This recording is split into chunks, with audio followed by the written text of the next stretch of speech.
fucking going live. There we go. Save your breath for screaming. Well, I say every day it's a getting closer to taking a bath with my fucking toaster. We're not qualified. Explorers in the further regions of experience.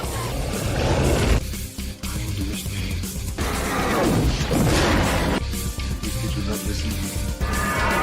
Then the hell with you.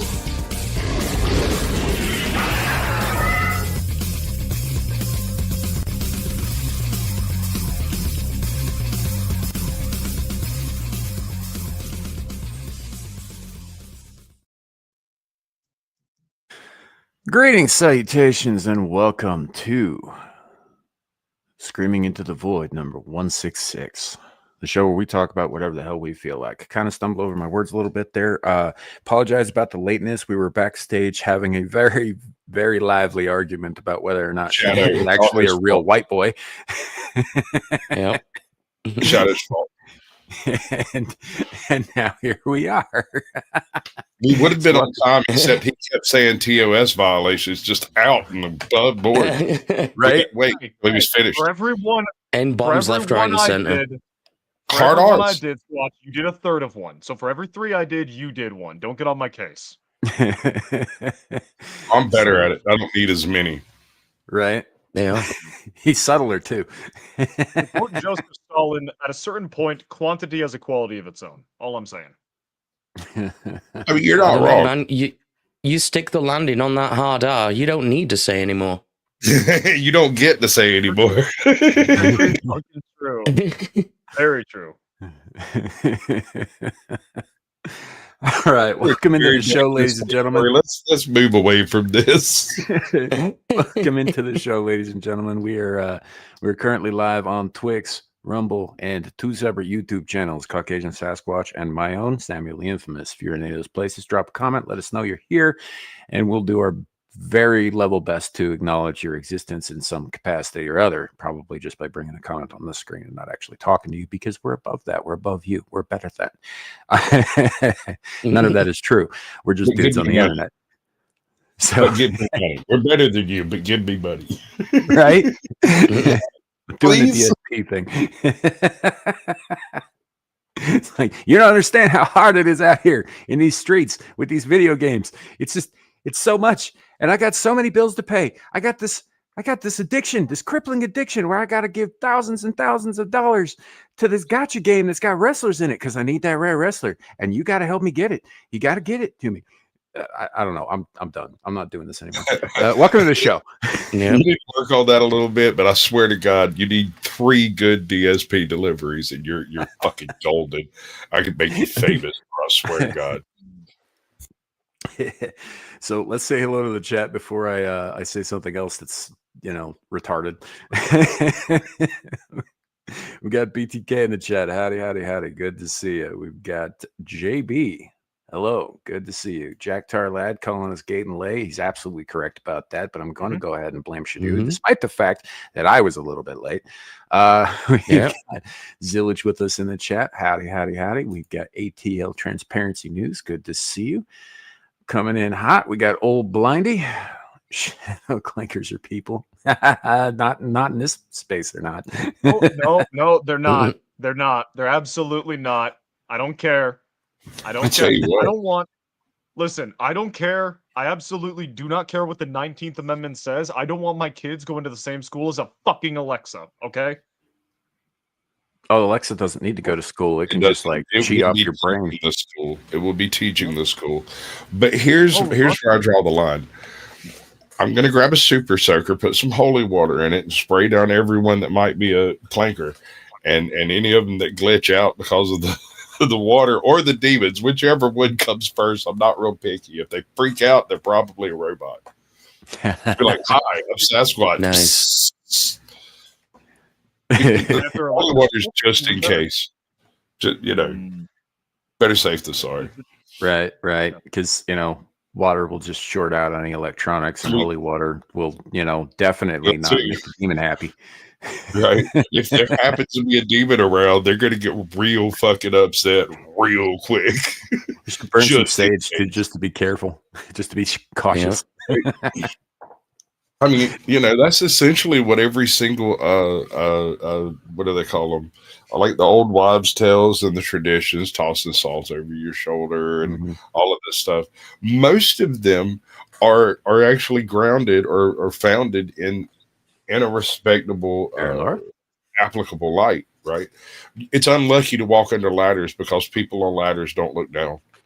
Yeah, it's unlucky to walk on ladders because people on ladders don't look down, and sometimes they drop shit. Yeah, they drop shit. They move their hammer. Yep. I have had a hard hat split off the top of my head because a guy was holding a sledgehammer, and they'd set the ladder in front of the door, and folks were coming in. I was trying to go out, and I didn't notice the ladder at all. I didn't know it was there. Right? Had no freaking clue. I come out, and the bright lights and the cute little fuzzy bunnies flying around people's heads went. All of a sudden, like, things sounded weird. I was sitting on the ground and my neck hurt a little bit, and my freaking hard hat was still on my head, but it was split right down the middle. Oh yeah, that'll do it. I mean, sometimes they drop a 15-pound paint can.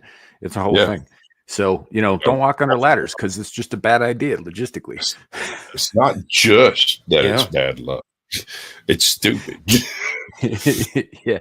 The salt thing, the salt thing's a little bit more esoteric, right? Like the whole reason when you spill salt, you're basically inviting disaster.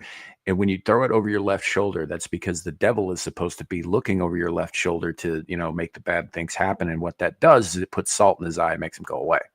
Yeah, he has to blink, and that gives you a moment to sidestep the devil's shenanigans. But also, and it's more foundationally based imperative. It is a sacrifice of the strong for those who have come before. You're basically pouring out liquor for your dead homies. It's just salt, because salt was once the method by which people were paid, and even in the Stone Age was one of the most valuable commodities humans have ever discovered.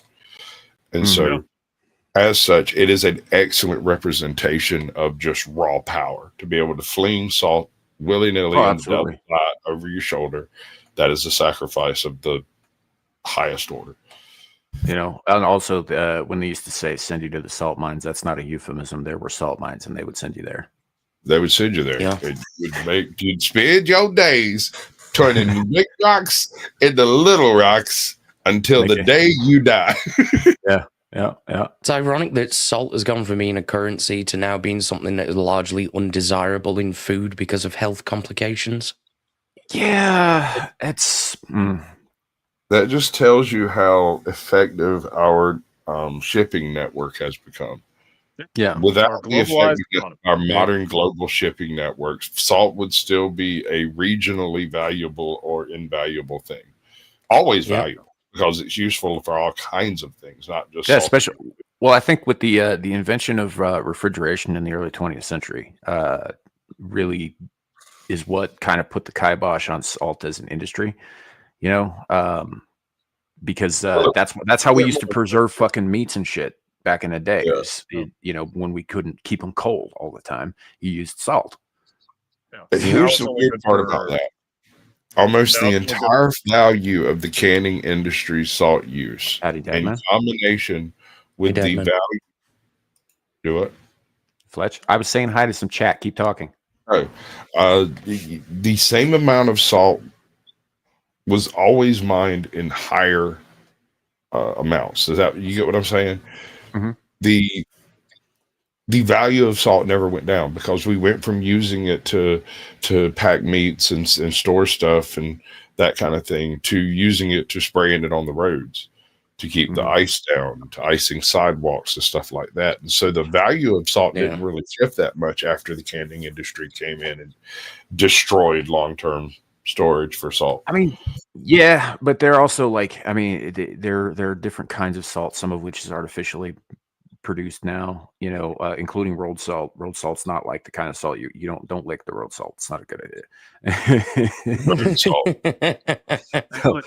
For instance. Listen, if you're getting a really bad headache and the brain barrier is not starting to work and you really need salt, are you going to just not go with salt, or are you going to get some street salt? I'm not going to lick the road salt. That's not even going to occur to me. Not street salt. No. It's only salt in the sense that it is salt. You got no other clue what else might be in there. It's not meant for human consumption. Right. Says so right on the bag, bro. There is paint. Yeah, paint is. This ain't one of them where it only gives you cancer in California. This is one of those where all over the world, this stuff is not for human consumption. Yeah, it's really not. It's really not. I wouldn't eat. It is kind of funny though out in Wyoming, because we use road salt all winter long on account of all of the black ice, right? We also use chemical ice melt, which is a different thing entirely. Definitely don't lick that shit. But it will kill you. I'm curious. But in like scoria, we lay down scoria and that kind of thing, which also wreaks havoc on people's undercarriages. It's all, the whole thing's kind of a mess. But it does kind of. I'm curious about something that I can't prove or anything like that. I don't have stats on any of this, but I wonder how many deer and antelope actually lick up the road salt. That sounds like something that would make a very easy study, Sam. You just you just count the right, but then I'd have to go outside. I would run. Don't you have to go outside to go to work? Don't you have to touch grass anyway? Just go touch grass. There's no grass in Wyoming. Nah, it's good. The grass to be fine. It doesn't need me to touch it. It's real enough over there. Hey, Brandon Mitchell, if jiggling the like button sounds wrong, then just gently tickle it. It'll be fine.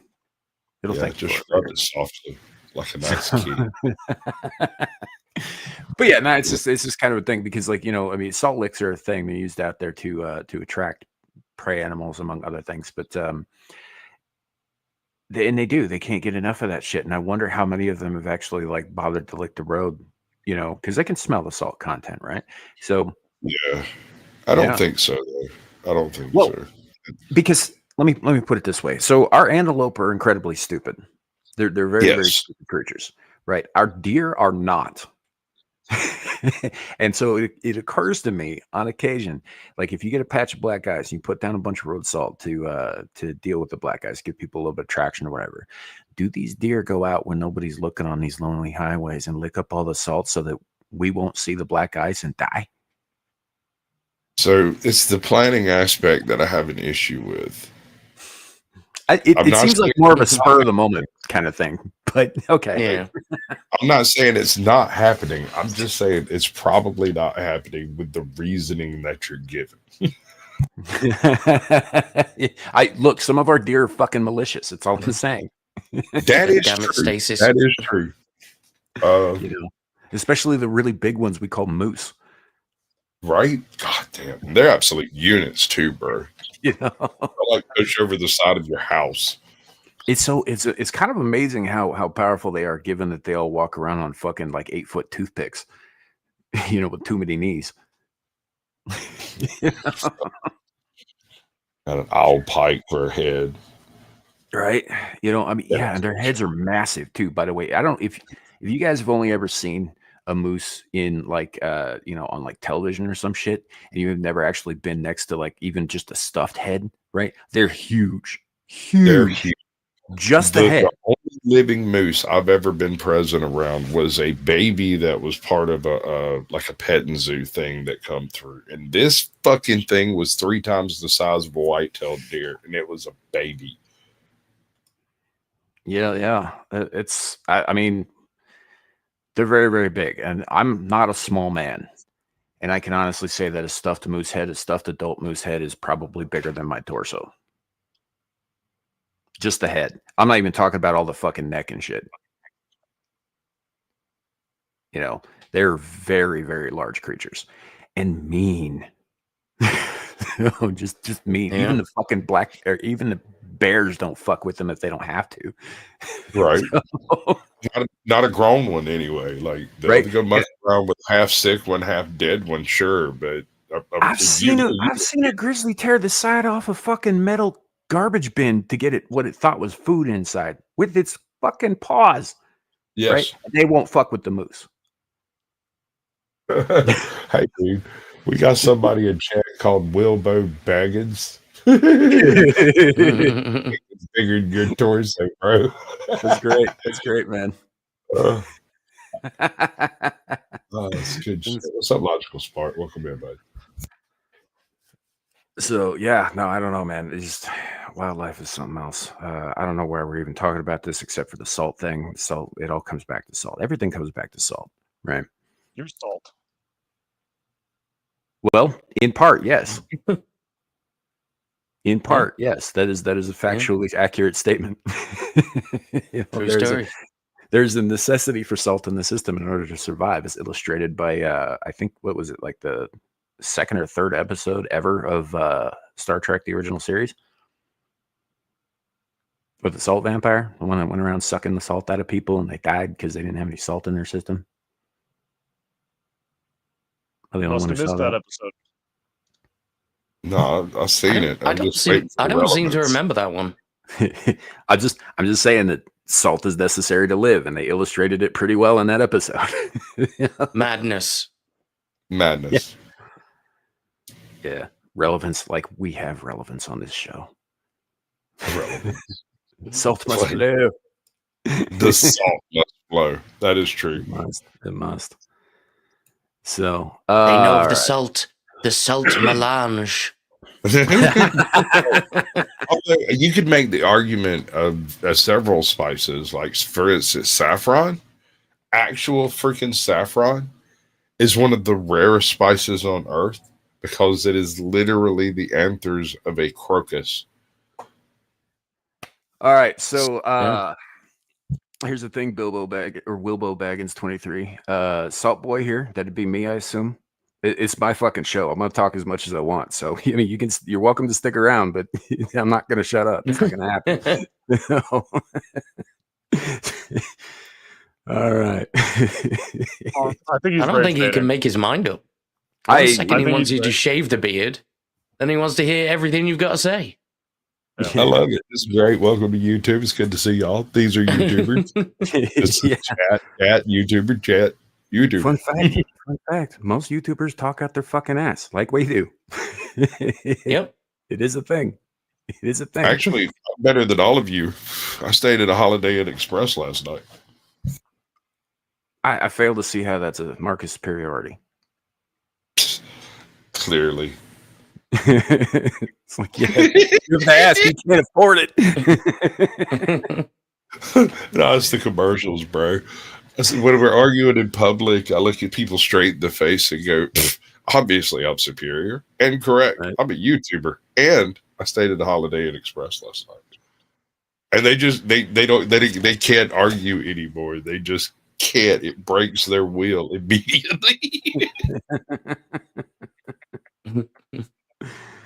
Yeah, well, it is what it is. So this week in the news, a lot of shit going on. Mexico's on fire. Wow. First and foremost. You remember that Manifest Destiny 2 concept I was pitching? Instead of Canada, how about Mexico for a new state? Yeah. In fact, I say we make it part of Texas and let them handle it. I've been thinking on this. I think they can handle it, and I think they would like to. Yeah, I think they probably would. Yeah. So here's the thing is I don't necessarily have a problem with the riots going on in Mexico right now because what the protest essentially is a bunch of people Shadoo's age who are fed up with the fucking cartel puppetry that's going on with their government and their president.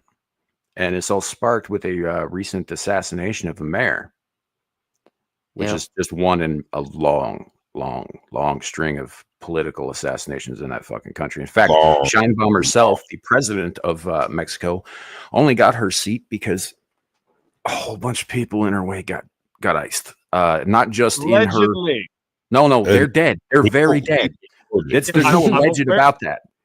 No, they are dead. But whether or not that made sure she got the election, you're the one getting on me usually about making sure we don't say things that get the channel. Yeah, no, that's fair enough. I was not alleging that Okay, yeah, I could see how that sounds that way. I don't really give a fuck. She's a WEF stooge and she's in bed with the cartels. She is an evil fucking bitch and she Absolutely. should not be in charge. And there is the only way that she would have been elected president is if there was no competition in her way of any stature. I wonder how many Jewish Mexicans there actually are. A fair amount, actually. Jewish Argentinians are there. Probably less than Mexico. There are more German Argentinians than there are Jewish ones. Look at the early life of both. I think there are more Rosenbaum Welsh Argentinians as well. Yeah, dude. If Argentina just didn't go fascist when they did, they would have been like a second America. They would have been in a much better. They have white Latinos. Like they would have been in a far better position now if they just didn't go fascist. There is only America, all of it. Right. They could have been helping us with the illegal immigrant situation. They would have been taking at least 50% of it. But if we just make Mexico a state, they don't have to hop the border anymore. I don't want to deal with that. No. I don't want to deal with the Yucatan Peninsula. I make the same argument Polk did. I don't want to deal with the Yucatan. Hold on. Let me think on that. You might have a point there. Yeah. It is one of the few. It's like Africa of the New World. Native uprisings. They were even into the 1900s. Yep. Do not fuck with the Yucatan. Real quick, Wilbo, whatever's up your ass, like I suggest you go and like pick it out somewhere else. Then, you know, like I said, it's my show, so you don't have to be here. The door's over there. If you want to be here, that's fine. But if you're going to continue to be a dick about it, I'm going to be a dick right back. It's that simple. I'm here for it. I'll go get me some chips and a cup of coffee. We can make a night of this. Dude, I'm the Powdered Dusty's producer. I'm so down for that type of trash. Literally what I do every night. Nice. So, but anyway, point being is they are protesting the government, and it is getting kind of heated to a point that I think there might be some interesting things coming down the road. I don't know exactly how this is going to work out because the cartels do have a stranglehold on pretty much everything there. We also know that, again, Scheinbaum is heavily connected to the WEF as well. They got all kinds of fun little trade things going on with the CCP, you know, all of which are enemies of, you know, the West and the United States and, you know, people in general.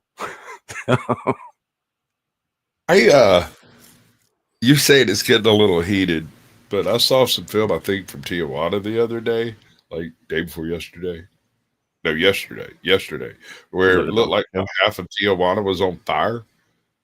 That doesn't seem a little heated. That seems more than a little heated.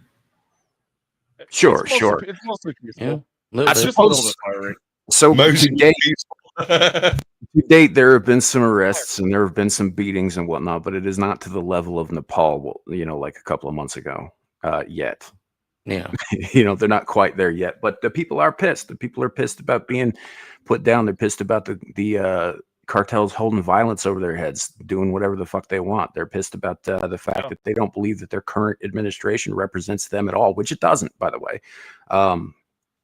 It's so bad. You've got weebs, Nazis, Israeli simps, Mexican nationalists, socialists, insert another group here, and gays, all teaming up to protest like so tight-knit that you can snap a picture and get a gay flag, a Nazi flag, the fucking Straw Hat Pirates flag, a fucking Israel flag. Like, you can get all of the flags on the rainbow and then some.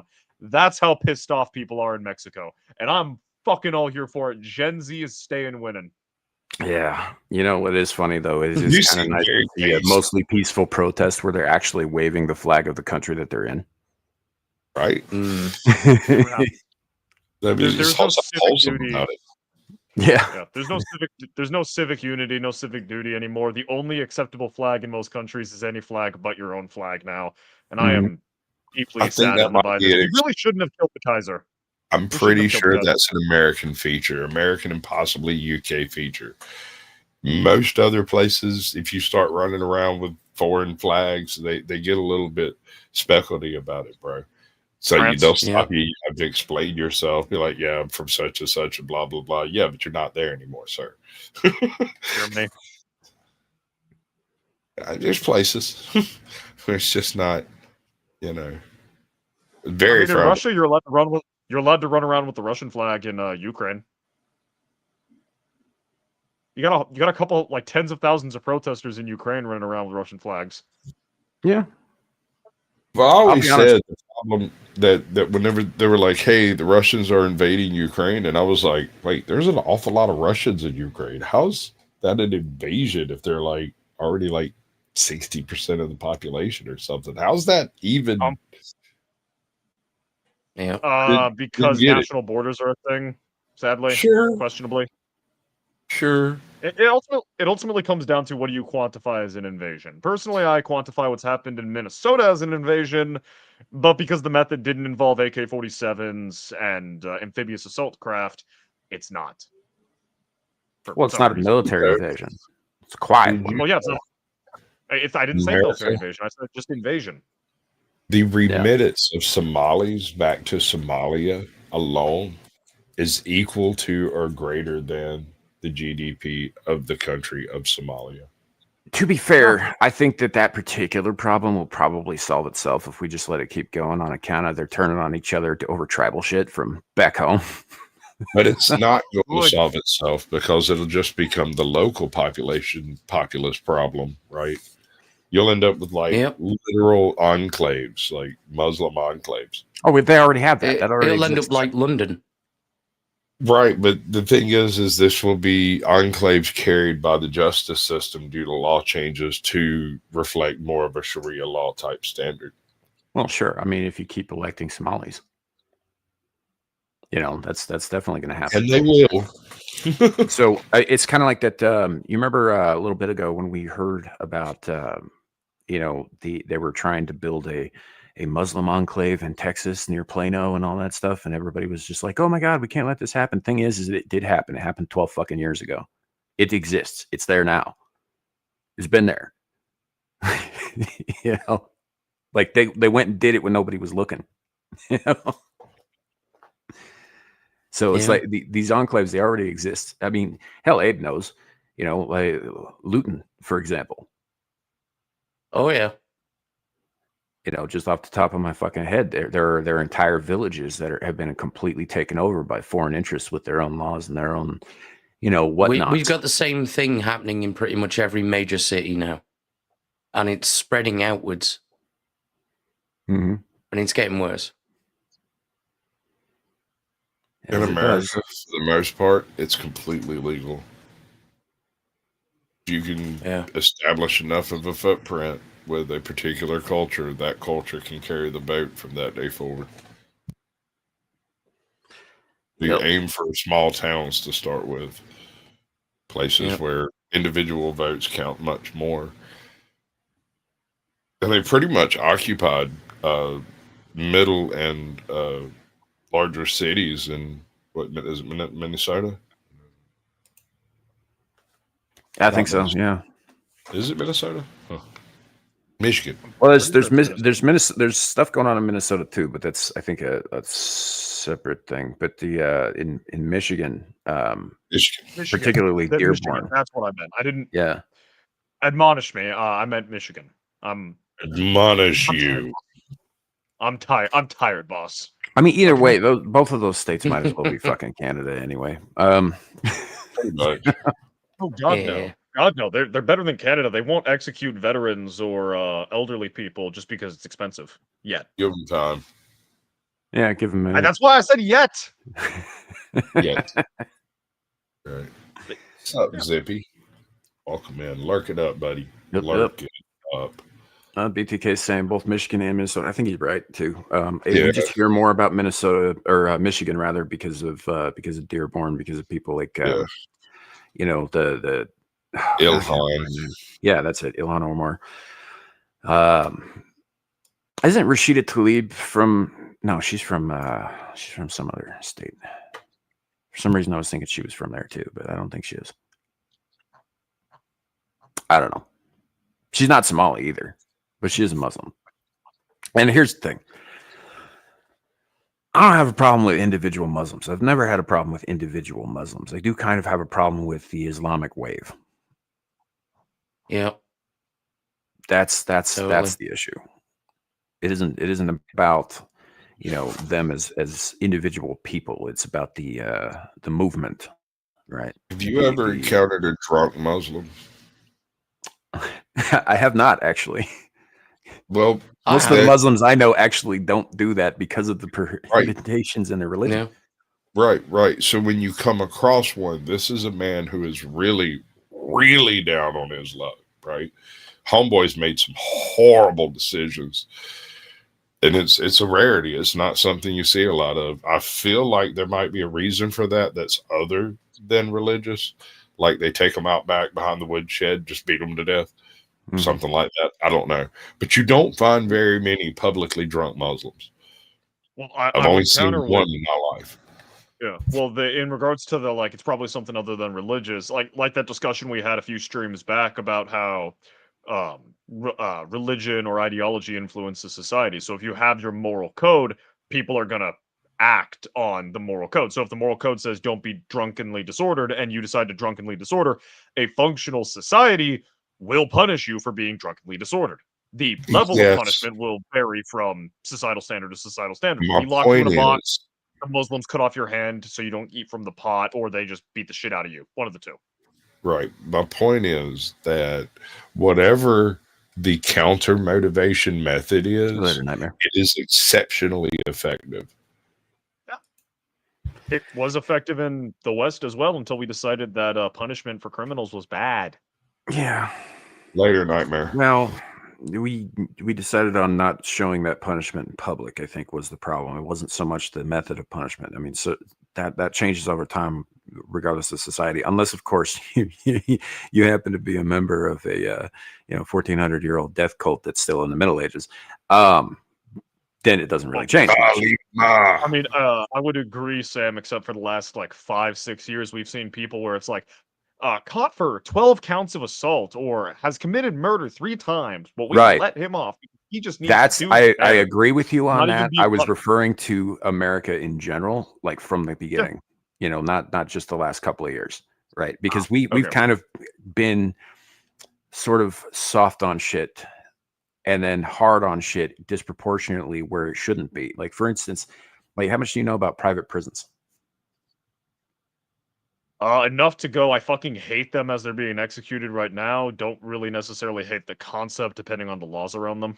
See, the problem is that the entire thing runs around capitalism, right? Which is fine, except that in order to, the way they make money is they get federal subsidies, generally speaking. But in order to get those federal subsidies, like everything else that gets federal subsidies, you have to meet certain fucking quotas, right? So they go and they bribe judges and shit to put like low-level first-time offenders away for 6 to fucking 10 years so that they could keep those fucking beds full. Yeah. Right. And that changed, that sort of bled over a little bit into the federal system, into the state system. Right, that kind of attitude, and it changed how we deal out punishment to low level offenders. But it also, I mean, by low level offenders, I mean you got found with an ounce of weed in your car, kind of shit. Right. I'm not talking about like, yeah, but in the larger cities, obviously, as you pointed out, people are fucking raping and murdering and getting off scot fucking free 27 fucking times, and then going out and doing it again. So like the whole system's fucking skewed. So there's a case currently going down in New York where a gentleman had a perfectly legitimate legal shoot occur in his own home where someone broke into his house, charged him with a weapon. He shot the guy.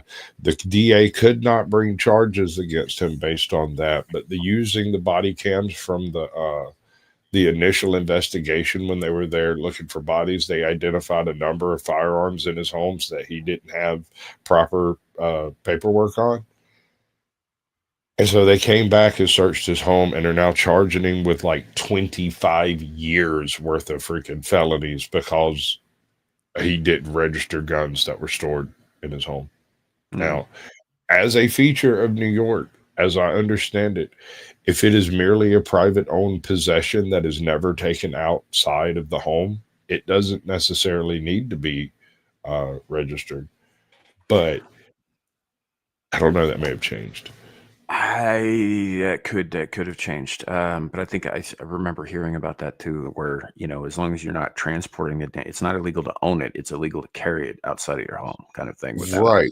permanent So once you registration walk and all out that. the door, it needs to be permitted and all that cool stuff. But if you simply purchased it, the question comes in, how did you get it there? Yeah. It's like Bali songs are treated the same way here in Wyoming. It's not illegal to own them. It's not illegal to buy them. It is illegal to transport them.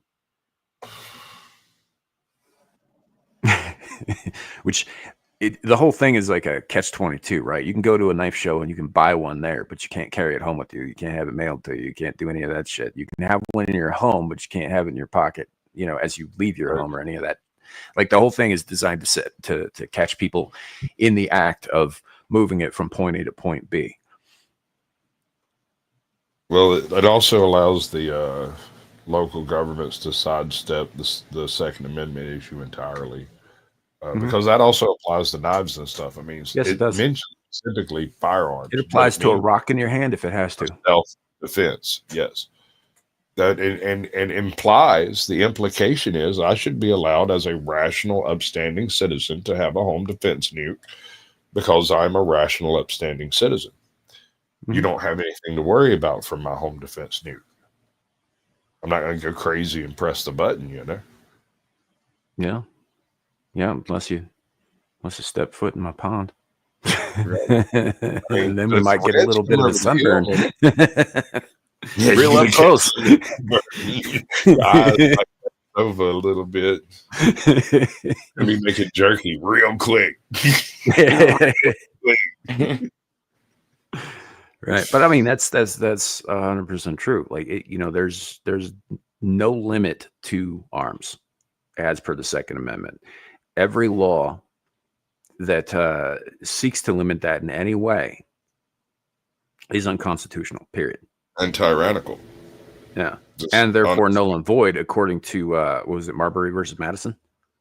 Pretty much, yeah. I don't know about the name of the case specifically, but that sounds right.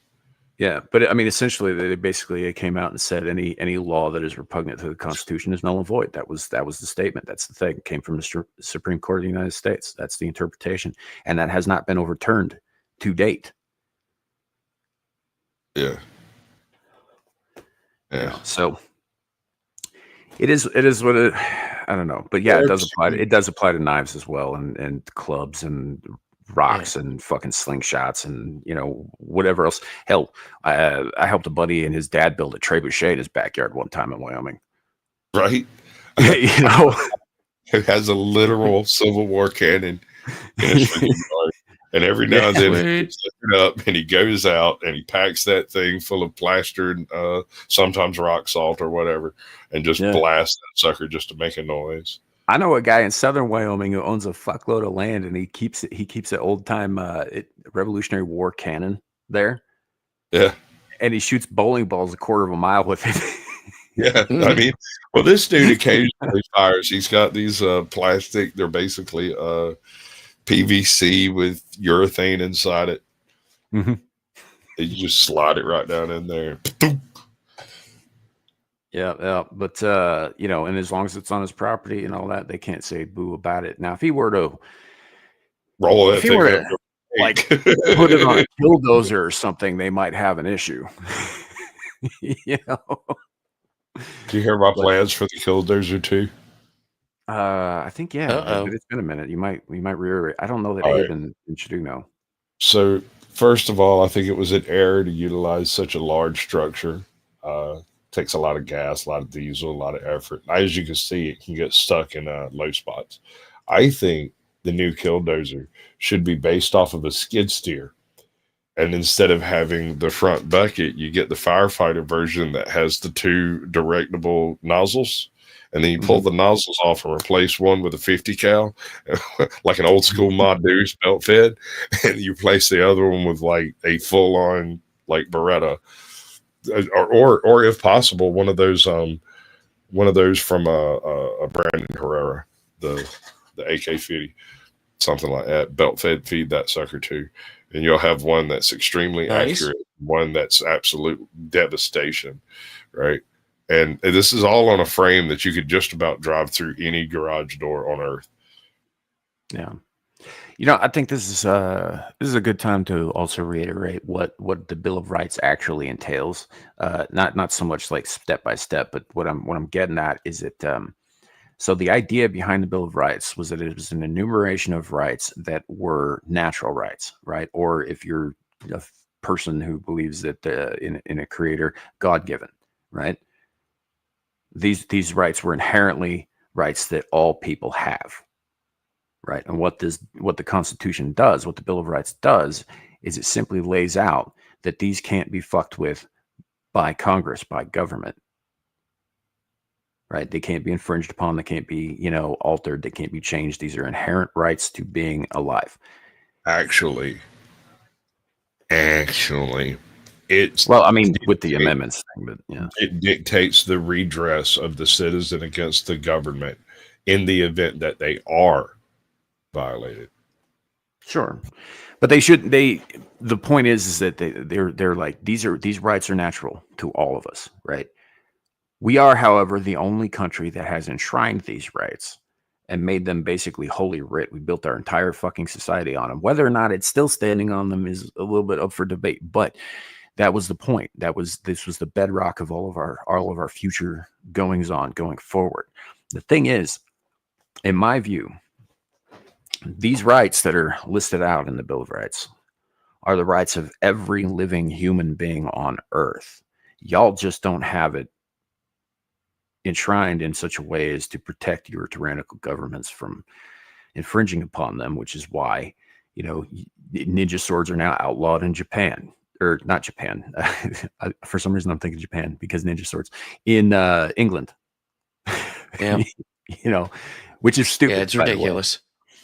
That would be funny though if katanas were outlawed in Japan, right? But most of the murders were like committed with paring knives or some shit. So yeah, that's so ridiculous.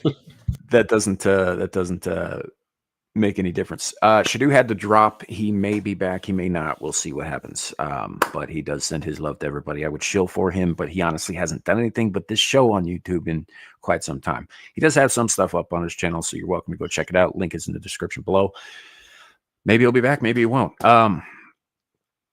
But yeah, when I think about that, I think about all these places around the world. I think about Mexico currently, Nepal, not too long ago, Hong Kong, a couple of years ago. These places, they don't have the protection of the Bill of Rights. They don't have the, but that doesn't mean that they don't have the rights, the same rights that we do. They're just stepped on because nobody thought to write this shit down until us.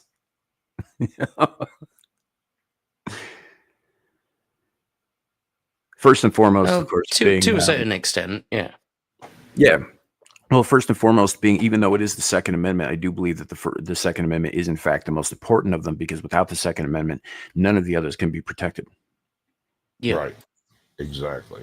And if that's the implication of the Second Amendment, then that should permit Americans to possess anything the military can possess. Is this true, Ed? The word ninja was banned by the British government.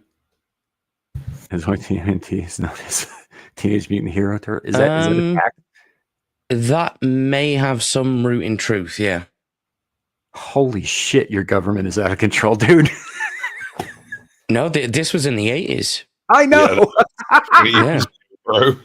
The fucking shit was going on 40 years ago. It's just like worse than ever now. That's crazy. Yeah. I mean, there are other words you could substitute in there that weren't as like my ninjas bland, like shinobi, for example, means pretty much the same thing. Yeah. Well, no, it's the meaning that's a problem, sir. That's problematic. I mean, it doesn't roll off the tongue quite as well, like Teenage Mutant Shinobi Turtles, right? Right. Yeah. It's okay. It's not as cool sounding though. So They'll always be it's also why ninjas. nunchucks were banned by the British. You know, in the beginning, they all wore blue or purple bandanas. Yeah. Yeah. No, Zilege was saying, I was going to say it's because of a relation to another name. I don't think that's the case. I don't think anybody made that connection until the internet happened. Yeah. It wasn't really a thing back then. Yeah, I think it had more to do with the fact that Ninja were, known for political violence. Thank you. Here I am. I appreciate that. Did you win the internet? It seems I won the internet. He would know. That's nice. In the middle of nowhere.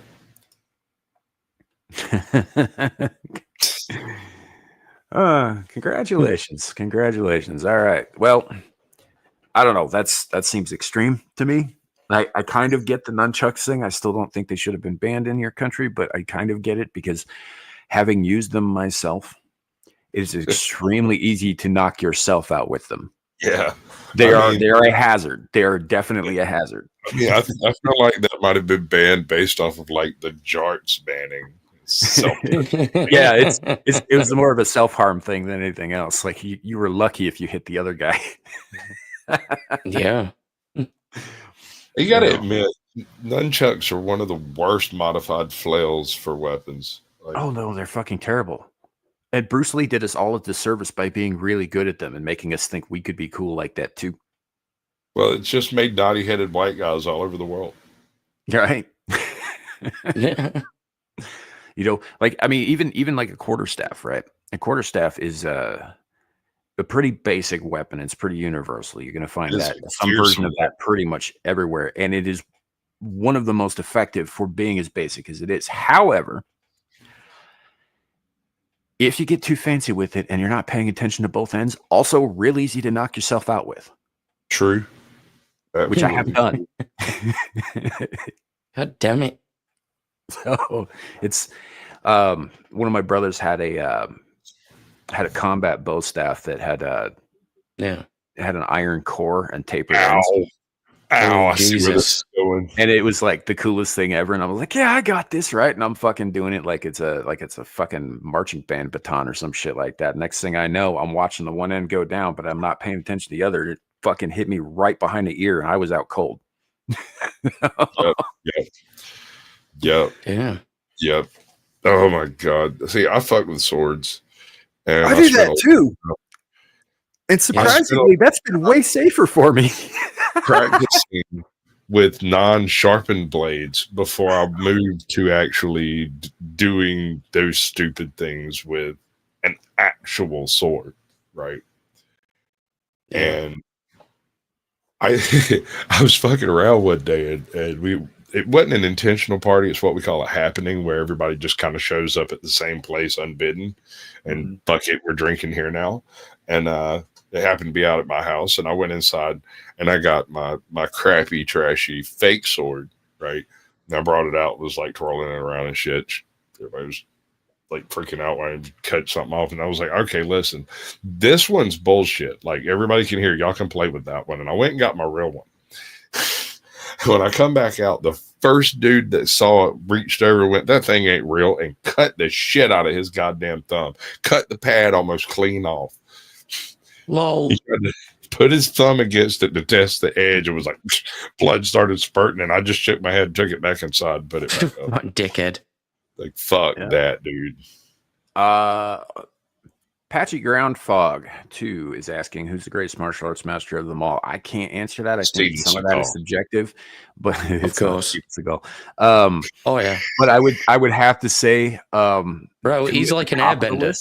Two at the top of the list have to be probably Bruce Lee and Hoist Gracie, because both of them are like two of the only people in the last like 1,000 years who invented a new martial art. Hoist Gracie, dude. And they did it within like 40 years of each other. I will go with that. What's up, Orb Puff? Yeah, but Steven Seagal mastered all of them. So Jimmy Wayne.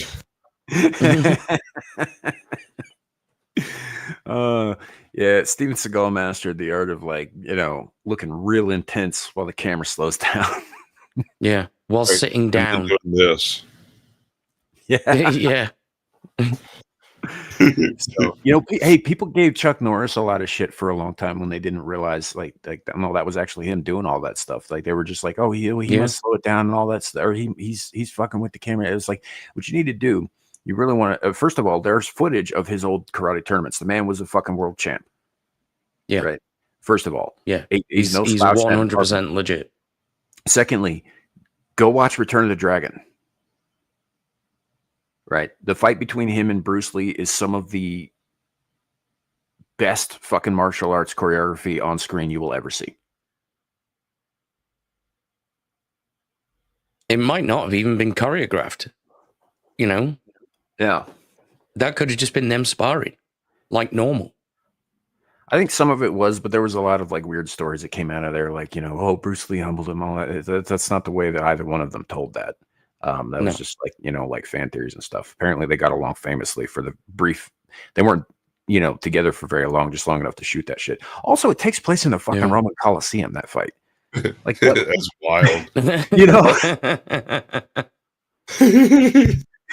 You know, it is. Plus, it's a pretty good movie overall. But yeah, it's one of my favorite on-screen like movie fights of all time. Is that fight right there? It's right up there with the one between Roddy Piper and Keith David and They Live. Yeah, that was pretty intense.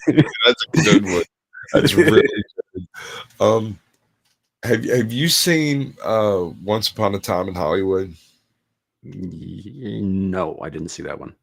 So there's a scene in there where the character that I think it's Brad Pitt is playing is a rough, tough stuntman who's been the stuntman of tough guys all over Hollywood for years, and like nobody knows who he is, right?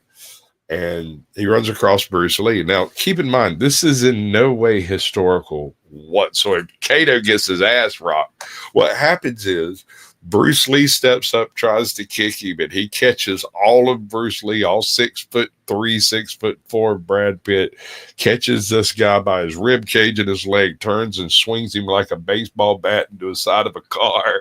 Wham! And the thing is, the way it's done in the scene, it looks real as hell. Like he caves in the side of that car with Kato. Kato bounces off, stands up, and is like, "My hands are lethal weapons." I'm like, shut up, dude. You just go, "What's up, Brooklyn chick? Welcome back. Good to see you." Ashton? Yeah, man. So I don't know. As far as it's hard to quantify though with like movie guys, right? Because as much as I really enjoy watching like Jackie Chan and Jet Li do their thing, both of them came up in like Wushu Academy, right? Which is stage fighting. It's not real fighting. You know, and I'm not saying anything about their skill level, because I mean Jackie Chan's obviously put himself in a fucking hospital with some crazy ass stunts that he can physically do, that he physically did. The man's really, really good at that. But as far as like, I don't know, actual martial prowess, I don't know if they're in the same category as some of these other guys. Right. Like, and Jet Li is very, very, very fast. But again, you know, like he came up in the Wushu, and Wushu is for stage fighting. It's like the difference between doing a sword fight on screen and actually fighting for your life with a fucking long, sharp piece of metal. You know, they're very different things. So, you know, like with stage fighting, right, with swords, the idea is to hit the opponent's sword and make it look cool. With a real sword fight, the idea is to stick the pointy end in the other guy and hope he doesn't do the same to you. And to try to wield your sword to prevent him from doing that. Right. You know, totally different goals, and it's a whole lot less clean looking. Yeah. Because you have to consider this. When you see on-screen fighting with swords, at no point are these people actually trying to harm each other. They're trying to make it look like they're trying to harm each other. In an actual sword fight, you poke the pointy end and it's over. That's the end of it. He screams, blood goes everywhere. He tries to put wound, you know, and you cut him again, and they fall down, and then you move on. And it's just like kids when they sword fight. You know, they're trying to hit each other's weapons, not each other. Right. Yeah. Highlander is we when I was in high school, a buddy of mine super glued Highlander into one of the VCRs. Mm-hmm. And so wait, into it? Into it, like so that like there was no option of ejecting it. It would just play to the end and rewind and play to the end and rewind.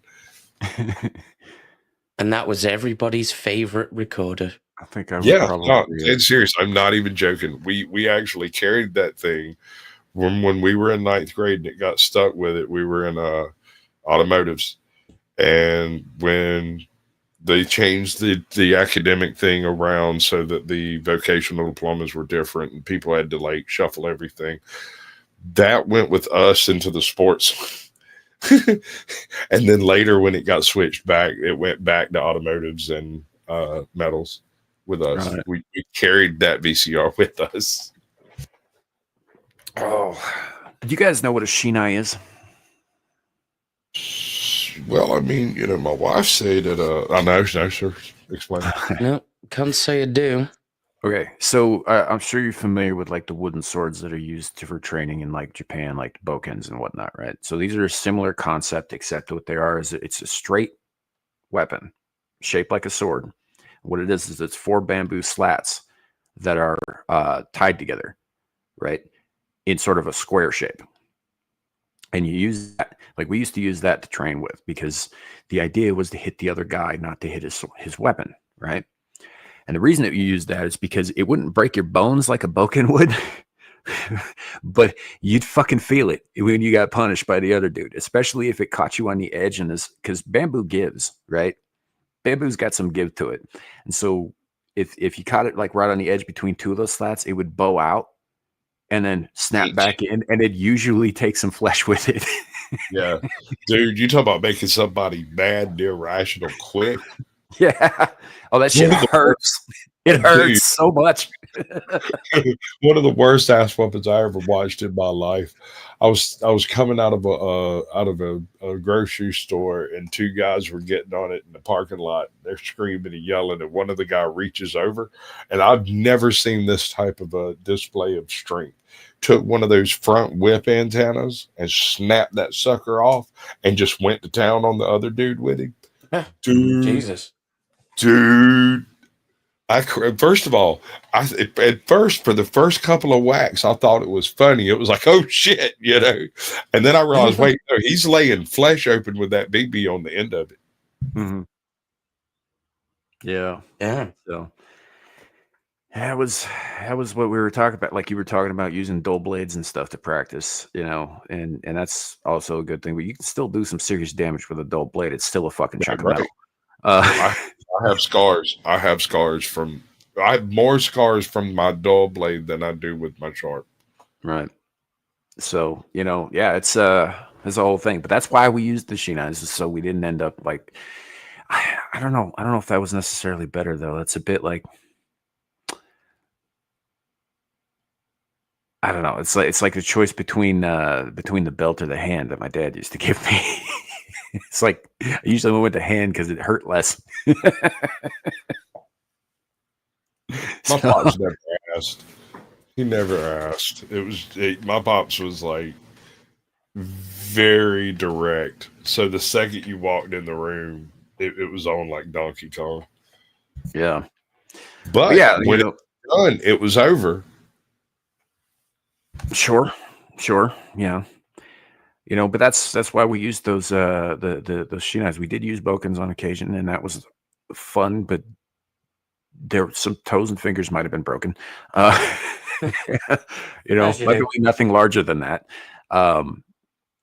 Actually, the first knuckle on my right hand on my index finger has been broken several times doing this. So, you know, like just that one joint, because it's like right there where the grip, it's right in front. You know. Yeah, it got busted up quite a bit. Abused. I think I had a chunk of bone floating around in there for a while, and it was a whole thing. But yeah, it was that's how you do it. But that's how you get better too. Like, right? You learn from your mistakes. You know? Yeah. You got to keep chipping away, literally, in some cases. I don't want the audience thinking that I'm talking about myself like I'm some kind of like sword fighting virtuoso. I'm not. I know a couple of basic things. That's about it. But I do think that it's a skill that everybody should have, because eventually, when the either the robots wipe us out or the zombies do, right? We're going to run out of ammo and ammo manufacturing. We're going to need to know how to use something else.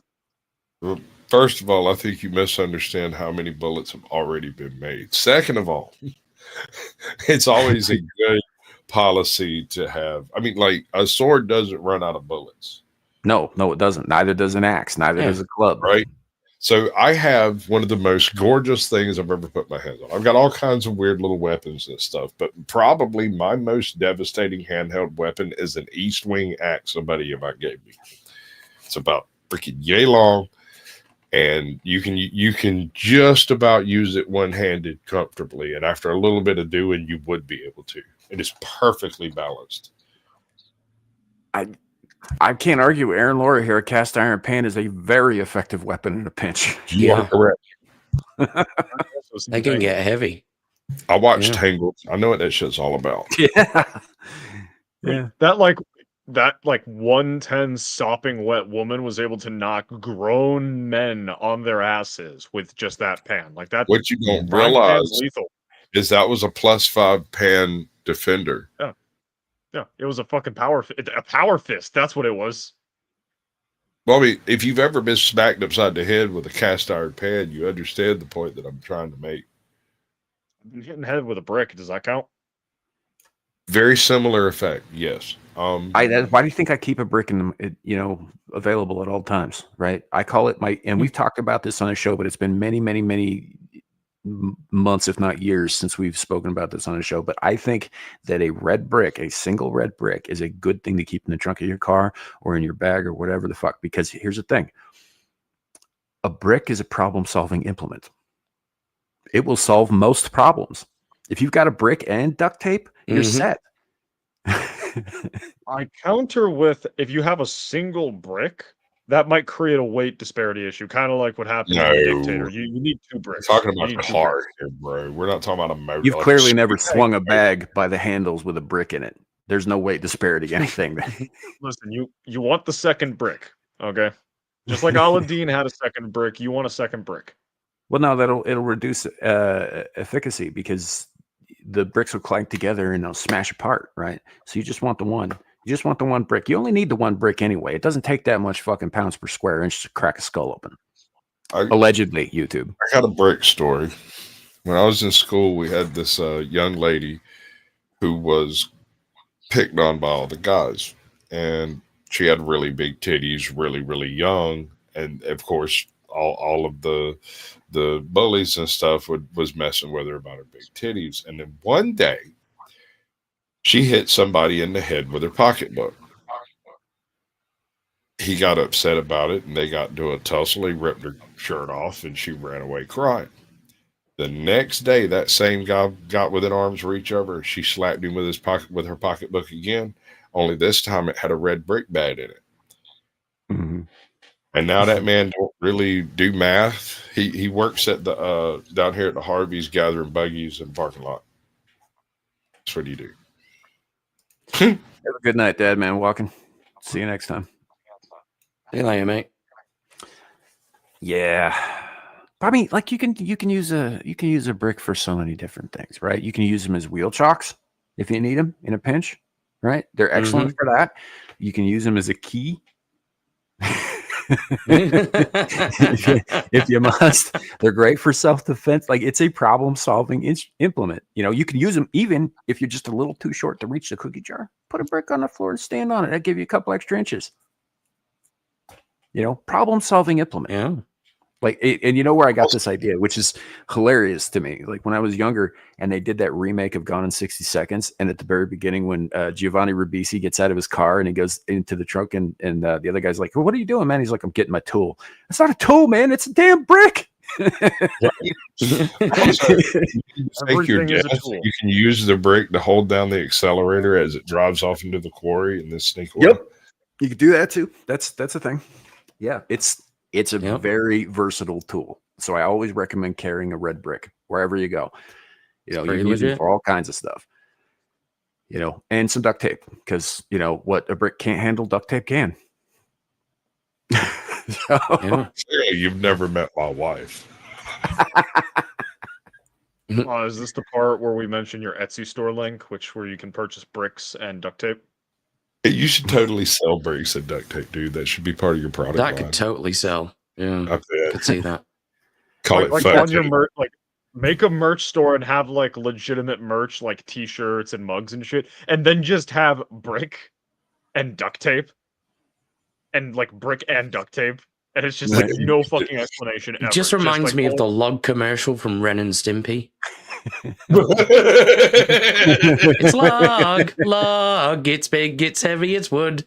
It's log, it's better than bad, it's good. Oh, Right. God, dude. Just I had thought that fucking shit brick. in years. Just a brick. Lepo, yes, I am familiar with Red Green Show. Haven't watched it in many years, but yes, yeah, that was like one of the few good things that came out of Canada. I saw a dude on the Red Green Show turn his Fiat or whatever it was he was driving into a duct tape wheeled tank with duct tape treads. Fucking great. Yep. I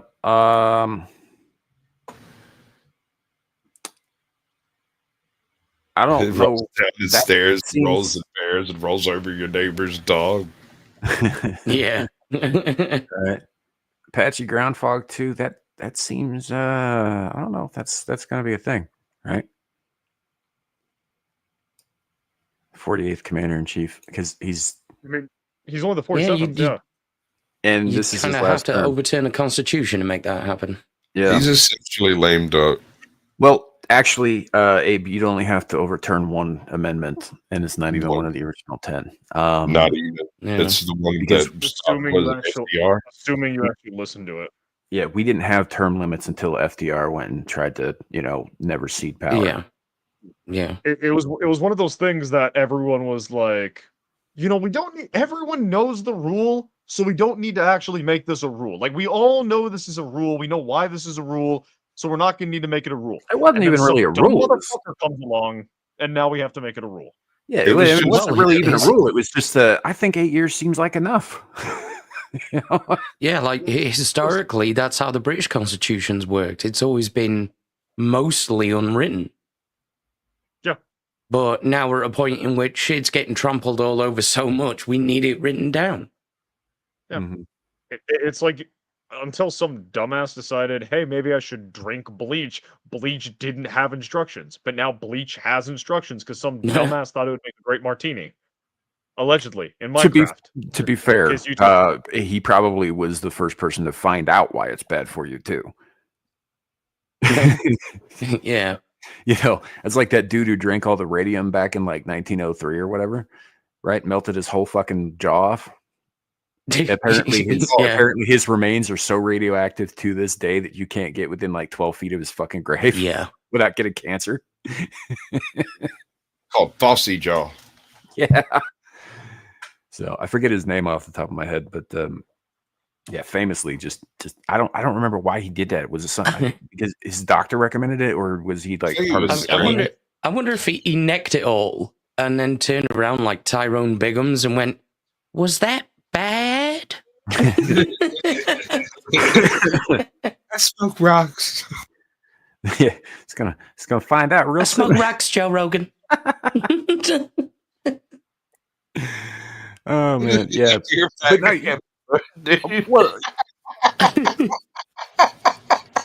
Homeboy's sitting there with a moose penis or antelope penis. He's like, sometimes when you smoke rocks, you get involved with a little penis, and it's okay if it gets in your mouth. I was like,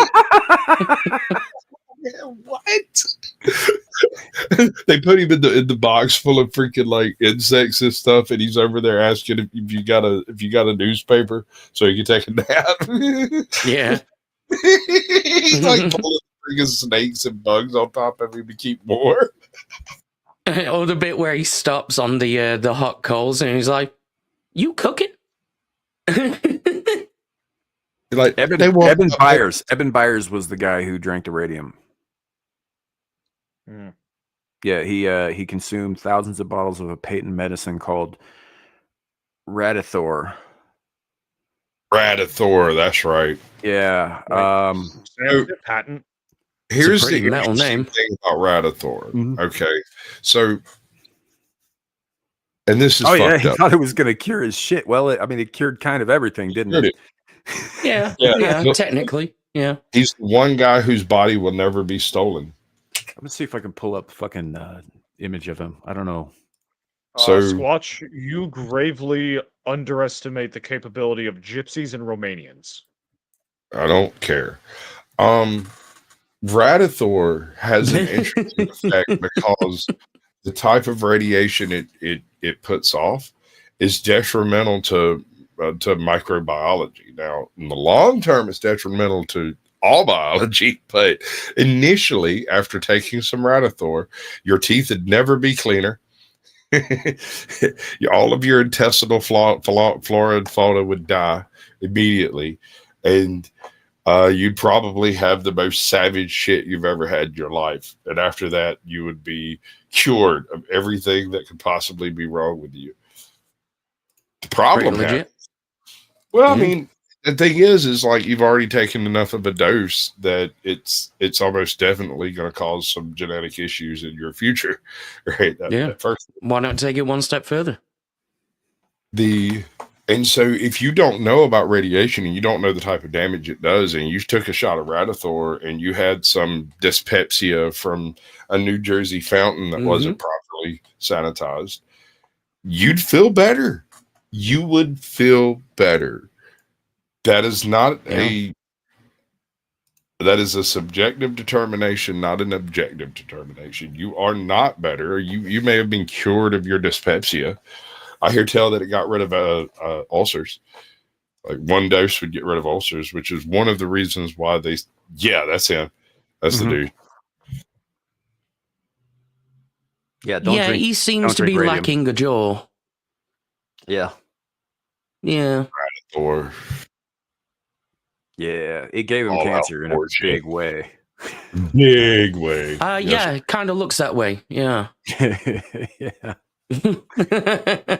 So most of the time, the cancer stays on the inside. Usually, where's not. Yeah, this is one of those Resident Evil type shits. That's enough of that. I don't even want to look at that anymore. Like, oh my god, poor bastard, man. And it needs to be stated here that was marketed as something good for you. By the way, yeah, right. Always be wary. Even like to Shadoo's point about the bleach, the warnings on bleach, don't drink this, right?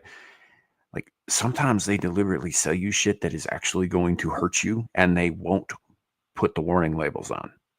Or if they do have a warning label, it'll be for something completely different than what it's actually going to do to you, kind of thing. So you got to be careful. Yeah. You're totally muted, kid. We can't hear you at all.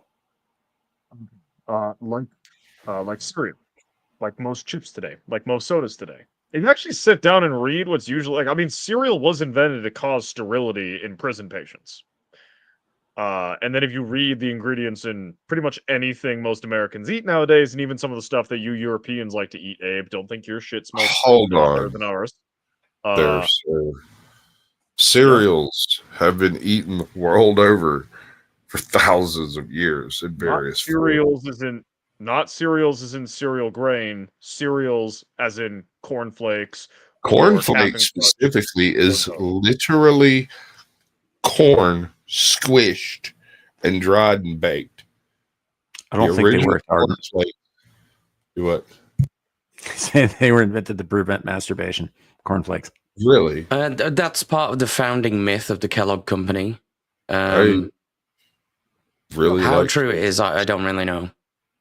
If it is true, I don't think it worked. Yeah. The main guy himself who ran the successful version of the Kellogg Company, because I think there were two competing ones at one point, made by the brothers. He was an absolute Puritan. Oh. So yeah, that makes sense. And And Sam, I raised you the fact that testosterone levels have gone down rapidly in the last couple of decades. That's soy. That's entirely soy. Soy, seed oils, that kind of thing. Yeah, and the fact that cereal became the best way to start your day, and it was made to cause sterility. Yeah, but you know what it really goes well with is a nice little shot of HRT. That'll do it too. Oh yeah, Well, it's more of and a recent massive dose of liberalism. Yeah. And you got to remember, the orange juice is just there for color. You're not actually supposed to drink that trash. No, absolutely not. No. Do drink the apple juice, though. The apple juice is fine. I actually drink apple juice when I'm sick. It's the only juice I will drink, and I only drink it when I'm sick. I don't know. I'm not really that fond of juice. I ever tell you my experience with what about apple juice? I mean, I don't know. I mean, they hang from trees pretty well. Oh wow! Fuck! Fuck! Damn! Oh yeah. It's been nice having a channel on YouTube. I'll be restarting metal here in a couple Apples hang from trees. It's fine. Stop. What do you think of hummus?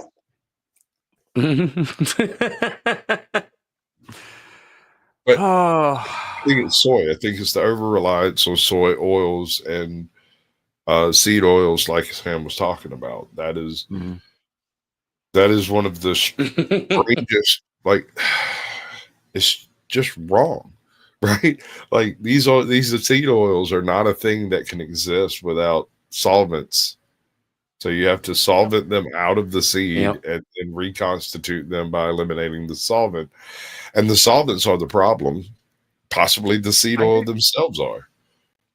This makes me hate animal rights activists and vegans and vegetarians because we used to like our fast food, right? It used to be cooked in lard. It used to be cooked in like animal fat. It used to be cooked in like actual food. And then a bunch of fucking whinging Karens and fucking soy boy cucks were like, ew, you must use your seed oils. You must use canola oil. It's better for the environment. And I'm just like, well, back then I was keep going. I wasn't even Google guying. Yeah, I'm trying to figure out what accent that is. It was my general purpose fuck you accent. I wasn't even goo goo gaga-ing at the time. I wasn't even a thought in anyone's brain at the time. And now come to find out, seed oils are actually worse for the environment, worse for you, worse for animals. They're just all around worse. And we only have them because of a bunch of fucking climate conscious Karens decided to be a bunch of dumbass fucking Karens. Actually, I think they were simply the marketing tool. I don't think that they were behind any of this shit. Because if you pay attention to the Karens, as you call them, if you pay attention to the way that fads and trends come and go and what they support and what they don't support, they're just following along. I'm familiar with the bandwagon effect. Hell, I can tell whenever TikTok is advertising people to drink a certain Starbucks drink because, like, when I'm at work, I'll see people getting Starbucks. I'm like, huh, you're all getting the same drink. By chance, were you watching TikTok and did it tell you about this drink? And they're like, usually like, yeah, how'd you know? Pattern recognition, patterns chat, patterns panel. Here's the thing, right? Somebody else is pushing the shit. Right, somebody who's not up in the forefront. Let's like go back to when butter got demonized, right?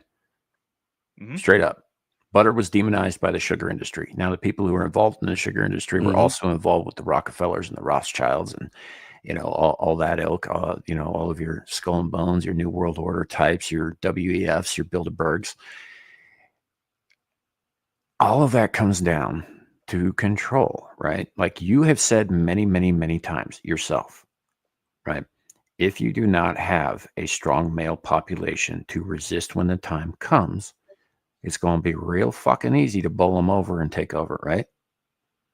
So how do you get rid of the strong male population, right? Obviously, you can't strip all the guns from them. They've been trying that for fucking years. That hasn't worked. How do you do it? Well, you take the spice out of their balls. That's how.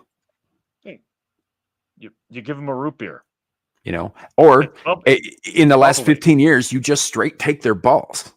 I was making a reference. Even worse, you convince them to pay someone to take their balls. Right? Yeah. Right. You get the women to convince them to take their balls off. Well, they're already in their court. You don't have to try to convince women to get rid of men's balls. They usually carry them around in a pocketbook. Well, this isn't this isn't like women make out real well on this end either. You know, I mean, like they get just as screwed as we do. You know, like half of them are getting sewn up and their tits, cut off, and the ones that aren't are being convinced not to breed in any capacity whatsoever. And the ones who still might want to breed are being shot up with things that may or may not contribute to adult sterility. Yeah. And then the ones that are breeding but only do it recreationally, like aluminum, by the way. And there are plenty of them that breed recreationally, and when they're done, they decide to toss the child in the trash.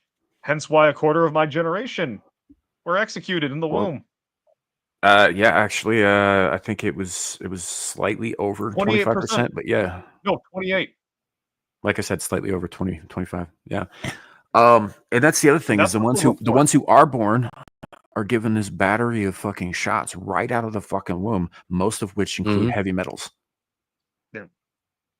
And not in a good way. My parents were talking about that recently, actually, and they're both of the opinion that me and my siblings were like just before the really like we got a lot of the shots. I am a perfect Tylenol soldier. I'm chock full of all the heavy metals and the Tylenol. That's why I am the way I am. But we were like right before the really bad shit kicked in. I kind of feel like you might have fallen out of a tree onto your head a couple of times too. I had it. Well, yes, I got thrown into a tree by a dog, and I had a desk fall on me within the span of like 6 months of each other as a child. I call that shit or what, chat?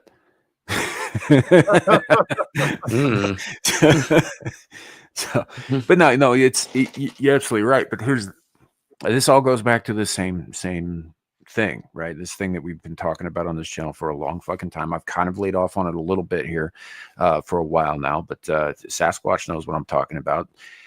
You go back just even to the very first line on the Georgia Guidestones, right? The very first line talks about, we believe that the only sustainable way forward, now I'm paraphrasing here wildly, is a manageable population, and that number must be under 500 or 500 million people, right? There are currently pretty close to 8 million people in the world. I know there's some people out there saying 9 or whatever, but I think honestly that China's fucking inflating their numbers. Million or billion? Yeah, for sure. Billion. You're right. But there are like 8 billion people in the world. 500 million means 7.5 billion people have to die. Yes. And it's actually super easy. Barely an inconvenience to pull that off.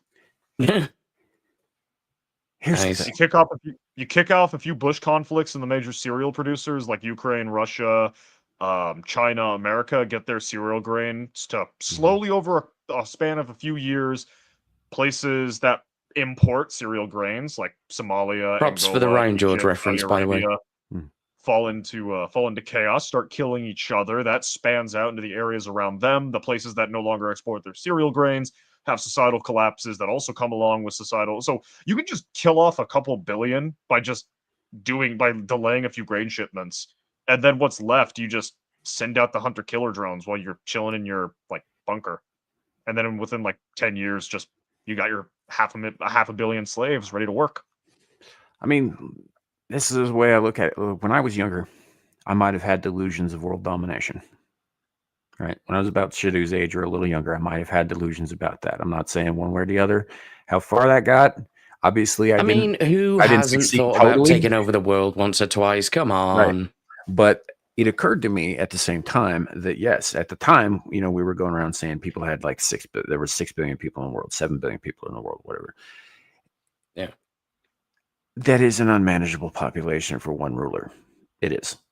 It's just there's too many people to keep under your thumb. And so I get where they're coming from with this.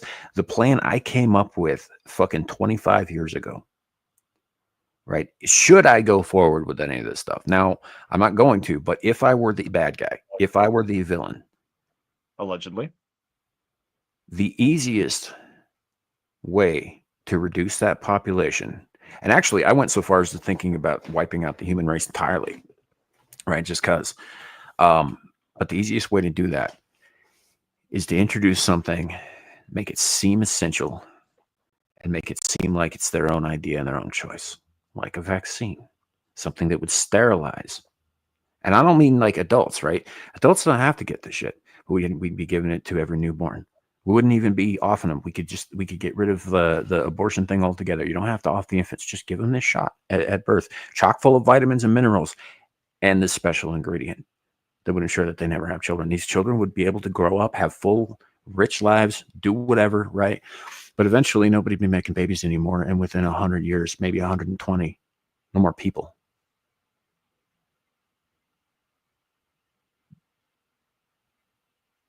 Yep. I'm waiting for the bad part. I'm just saying, if I were going to do it, that's how I'd do it. And it seems to me that there are certain powers that be that kind of thought along similar lines. That's all I'm saying. What you're saying is these powers that be also watched Stargate. This was before Stargate. Because the specific episodes you're talking about, right, hadn't been written yet. Sure. I was in high school.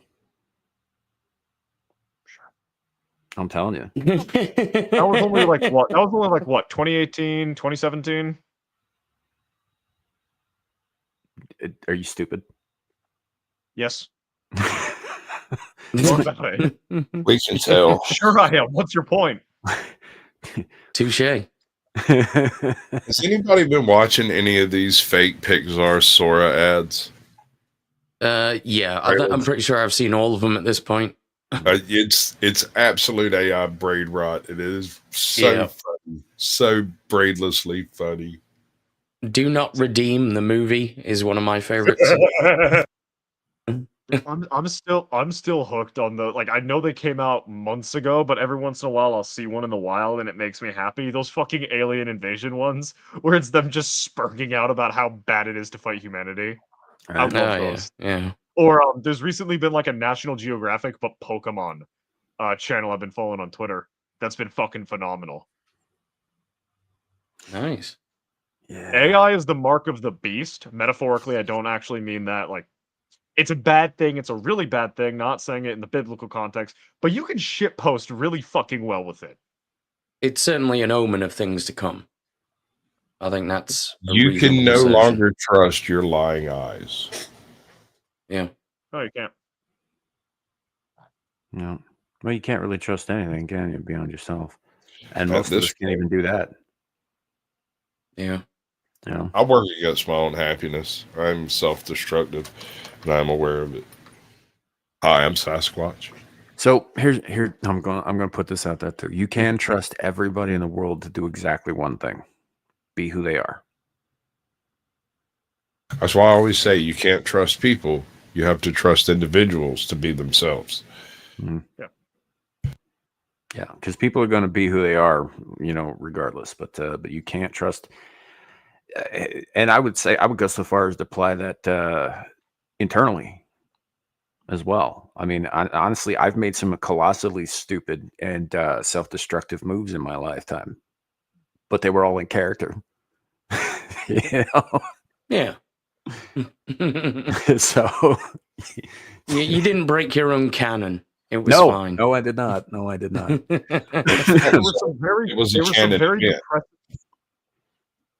There were some very depressing seasons of the anime that is Sam's life, but it never broke canon. He never did anything that Sam wouldn't do. They were just, you wanted to get a cookie afterwards. Everybody wants a cookie afterwards. I want a cookie before. I'd like a cookie now. I want all the cookies. I don't have cookies. Right, World War III. Let's get these fucking cookies. I'm getting. You know what I'm going to do after we finish the show? I'm going to go across the street and I'm going to get a package of cookies now. So thanks for that. I think I might be going nice. Sam, give me some pie.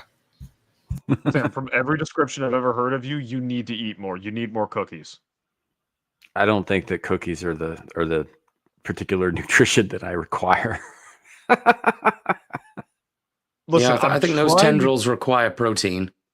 And I'm trying, man. I'm trying. Do you know how fucking hard it is to find a communist in like Texas? It's really easy to find Muslims. It is super. There's a fucking Sharia court 20 miles from here right now.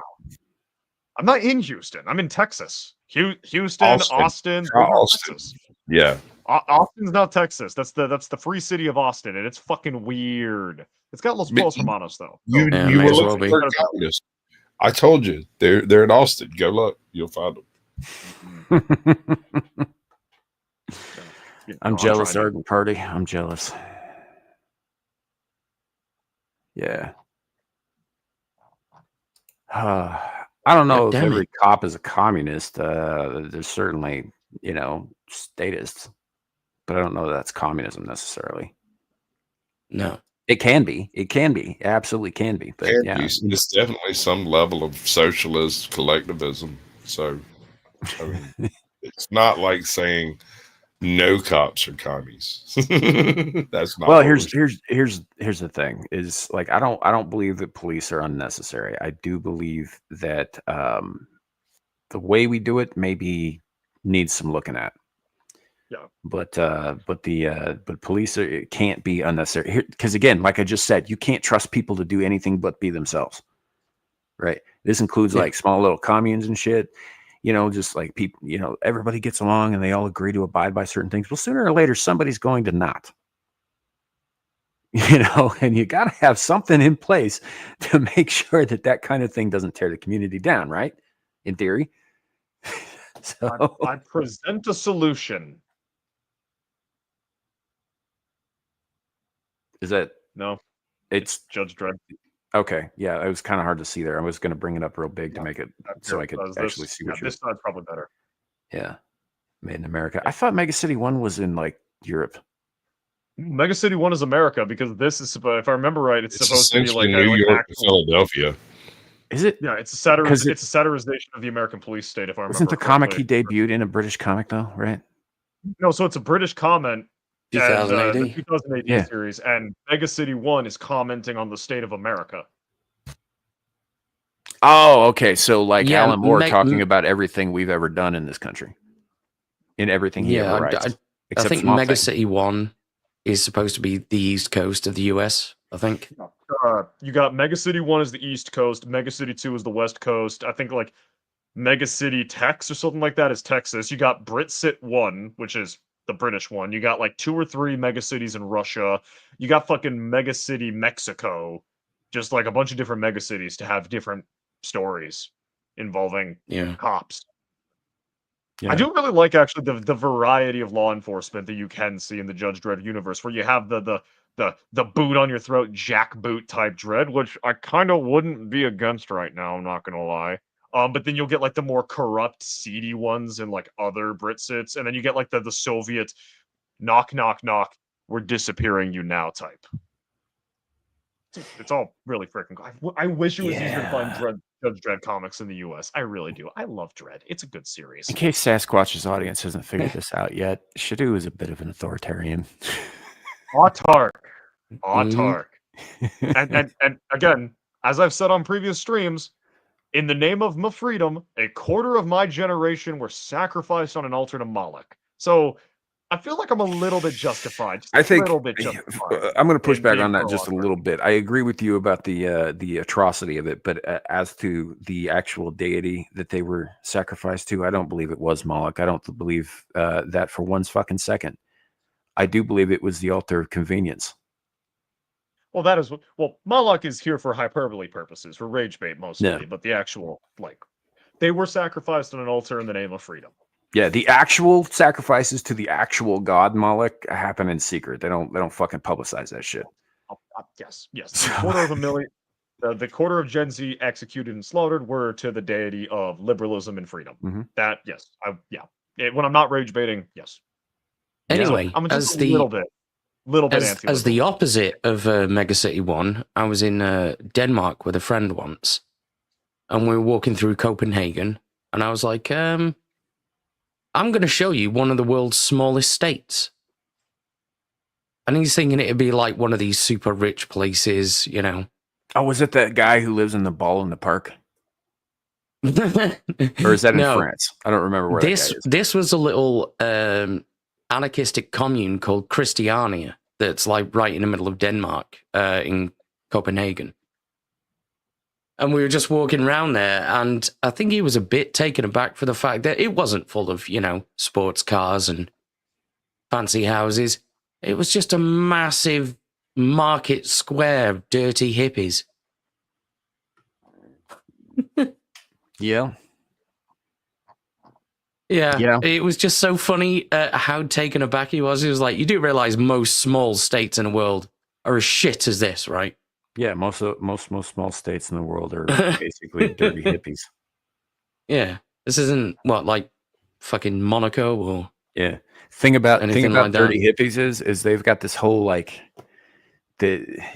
everybody, when you think of hippies, you think peace, love, and all that. No, hippies kill. Oh yeah, yeah. Hippies kill. They are communists. Yeah. They're also capitalists as well, because the entire commune collectively spent most of its time as its main form of income creating a special type of bike, which is one of the most common you'll see in Copenhagen. So they sell them to the outside community. At which point, why aren't you just part of the city? Right. I kind of get that. At least they're producing something useful, though, right? Just the one thing. Right, but it is something. It's not. They're not entirely without purpose. Like you said, that this is one of the more common things that you see in the city, which means that they're fairly successful at what they're doing. Plus, if you want drugs, that's the place to go. I mean, it reminds me of something really funny with I don't know if anyone else here has seen it, but a show I found recently called Murderbot that I've absolutely adored. That's a great show. It's a very good show, and this is not really a spoiler, but it is like kind of something they reveal like towards the mid of the series. But the characters that you're following, not the Murderbot, but like the random science people he's with, are from like the Free League space, or like some kind of like hippy dippy sciencey college academia part of space. And they love to discuss their moral superiority over the corporate spheres and how much better their worlds are from the corporate sectors. It's just they need to provide research and surveys and all of this stuff to the corporations to subsidize their existence. Otherwise, they would actually not have a functional society. And that's kind of hippies. They love to bitch about the societies and how evil they are, but they still pay into them to reap the benefits because they don't want to go live in the woods with the bears. Well, nobody wants to live in the woods. It's almost like they needed jobs, and then they got them. Yeah. So now for the thing, right? The main event. The thing that's been, I guess we can call it that. Now Trump's saying the Epstein files will definitely be released. Okay. Will it matter? I don't think so. I haven't seen one arrest. And in my opinion, and I've said this before multiple times and in multiple locations, and sometimes I even screamed it into a fucking pillow when nobody was listening, right? Nothing this country does. He's always going on. He's always going on about like, we don't want to talk about this too much because it detracts from all the great things the administration has done. Look, Trump, if you're out there, if you're listening, nothing your administration has done matters until these women and children have been avenged. Not a damn thing. And not just that, but I mean all this shit until we take down all of the fucking sex slave trafficking in this fucking country. And I would go so far as to everywhere, I mean, this is like one of the very few times I will speak in terms of imperial, kind of jackbooting the rest of the fucking world. Burn it all down. The entire infrastructure that allows for this, that looks the other way, that profits from it. Are you saying you're all for a Barbary Coast War II Electric Boogaloo? I'm saying if we need to reset human civilization to make sure that vengeance happens, then we need to do that. Well, the British Empire did this in the early 19th century. If Sam is ever voted president of the United States, just know the devil dogs will be eating good. Barbary Coast 2 Electric Boogaloo. It's going to be fucking great. There's going to be a lot of dead sex traffickers. Yeah. Problem is the British Parliament is complicit in this too. Oh yeah, fuck our government. Yeah. And just so historically, once we as a society, and we were the first society in human history to do this as well. Once we concluded that it was a moral ill that slavery should even exist, then we went to war with the world. And we did. Yeah. Practically, we bullied the rest of the world into giving up slavery. Certainly the Western world. Yeah, it was Britain, France, and America, with a little bit of help from a few others, that spilled blood and treasure by the fucking bucket, making the slaving states of Northern Africa, Western Africa, and we kind of sort of succeeded in the Middle East, but not really, to stop slavery. Yeah. Like some of the greatest last stands in African history were the African slavers holding the fucking line against the French and the British coming to stop them from being slaving bastards. Yeah. One of the defining moments of the United States Marine Corps before modern history, like what happened at Bellear Wood or Iwo Jima, was when they weren't the Devil Dogs back then. They weren't even the Leathernecks back then. We're basically told, hey, that coastline, that contested shoreline full of Muslims that are slaving bastards, I don't want it to exist anymore. And they did such a good job. The Sultan of Egypt gave them a sword. Like, you guys are fucking based. Here, have a sword. Yeah. No other force could have done what the Marine Corps did there. And that is just me being a fanboy. I would also point out that when we abolished slavery in this country, right, we lost over 600,000 of our people. Yeah. We killed 600,000 of our people or more, because the estimates are incomplete. Yeah. To make sure that happens. That is not an insignificant amount of blood. Yeah. No, not at all. More than not just that. We didn't just kill more than 500,000 people. We absolutely took one of our regions, one of the regions of America, and we did to it what Genghis Khan did to Central Asia. The southern United States is still reeling from the effects of military operations like Sherman's March. I think the Southerner might have an issue with that statement. As rough as the military operations were, Reconstruction was a bigger blow to the personage of the South. Mm-hmm. Oh, absolutely. Yeah. But also, like, even separate from Reconstruction, the Civil War, which was the event Sam was talking about, we basically took a knife and ripped out a chunk of our thigh with the Civil War to end slavery. Well, I mean, yeah, for simplicity's sake and to avoid an argument, yes, the Civil War was ripping out a chunk of our thigh to end slavery. Yeah, the point is like when we ripped that Band-Aid off, it was not without sacrifice. You know, like our nation paid for that freedom. Yeah. You know, with a number of generations and bloodlines that are just not there anymore. Yeah. You know, future's gone, right?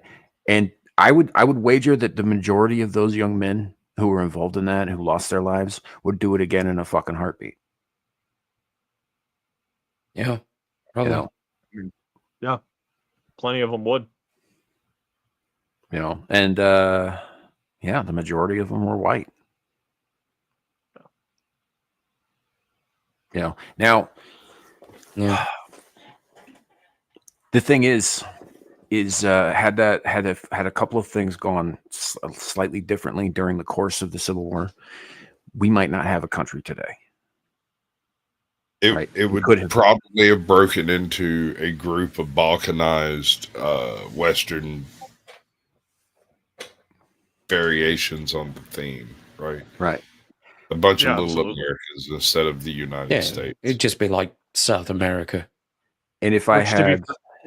hold on, Gabe. Hold on. America we'd be a little bit better off than South America due to a variety of factors, but it would still not be. No, in terms of like its political structure and having lots of little states.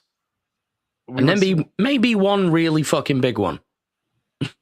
Like Brazil. A little bit. We'd be a little bit better because our topography is not as perfect for making a stagnant system like Latin America and a few other factors. Well, But we your have government, a river system that nobody else in the world has too. Like we have a system of waterways throughout the United States that makes transporting goods and people very, very easy compared to a lot of other places. We used to have that. We used to have a functional canal transportation system, and the government at some point just decided, nah, fuck it. And somehow that's more environmentally friendly to not have something just floating on water going to somewhere, not using a whole bunch of petrol or diesel or whatever fuel. The flow itself will take it to where it needs to go.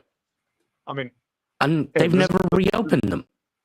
Babe, this is the same government that thinks importing people that treat their holy river, the Ganges, like a fucking trash can is yeah. Okay. Now we're veering into another topic entirely. I do want to finish my point. Yeah. Go ahead. The point is that the soldiers who were involved, both in the North and South, were willing to go to war to save what they loved, or to preserve whatever, or to end certain things, or whatever their motivations might have been. But they were willing to basically risk destroying the future of the burgeoning nation to ensure that certain things did or did not happen, right? And that's the kind of energy I think we need to be bringing to this Epstein shit. Yeah, but unfortunately, like, I mean, if you look at what the likes of the I think it was definitely, like, if you look at the Stonewall Brigade or the 54th Massachusetts, or the, I want to say, Michigan Volunteer Cavalry, like, if you look at what the shit they were doing, it's because they actually believed in the idea of civic unity. They believed in something greater than themselves. Most Americans don't believe it. Like, they may like America, they may love America, but there's no one who would charge there's no one who would charge into a gun line anymore. Or, let me rephrase. It's not that there's no one, it's that the percentage of people who would actually commit themselves to something higher than themselves is much lower. Kid, I'm not actually talking about, like marching on the streets with fucking muskets and shit. I'm not either.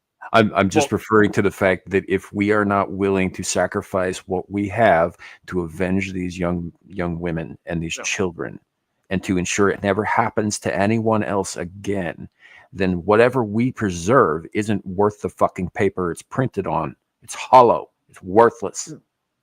Because we have no soul. Yes, and unfortunately, most people aren't willing to give up what they have to see that happen. Most people only do virtue when it's convenient. Yeah. Otherwise, there would already be action taken, like protesting over, like actual protesting and actual rioting over the fact the Epstein files haven't been released. Not a call for it, just an observation. YouTube, just an observation that if people he's right, though. There would be energy involved. There wouldn't just be bitching about it on 2 weeks for YouTube and then going back to Raiders and Giants. Yeah, no, I mean, there's that. So, yeah, and on that note, like, Sasquatch says he's got 5 minutes to get out of here. So before you do, he did put the entirety of the line in the private chat for us as well. Maintain humanity under 500 million in perpetual balance with nature, which is fucking hippie nonsense. We should be dominating nature, not in balance with it. Fuck nature. Fuck that bitch right in her stupid green panties. Hell yeah. But that said, Sasquatch, if you and then nature fucks back. Oh yeah. I just gotta balance. I gotta take my kid to work and stuff. I'm hungry. Fair enough. I think we're getting to that point ourselves here anyway, but I just had a couple of points I needed to make before the end of the show about that.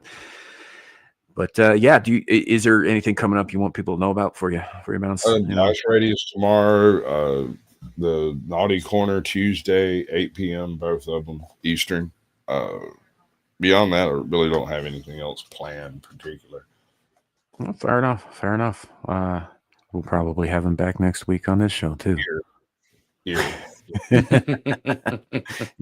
Sitting there silently shaking his head in regret for coming because of all the shit spilling forth from our mouths that may or may not get us all nuked. I always get a little nervous when Shadow's around. Anyway, I've gotten better. I've gotten a little bit better, just a smidge. Yeah. Mm-hmm. How long you reckon you're going? I need this movie. I need this movie to happen.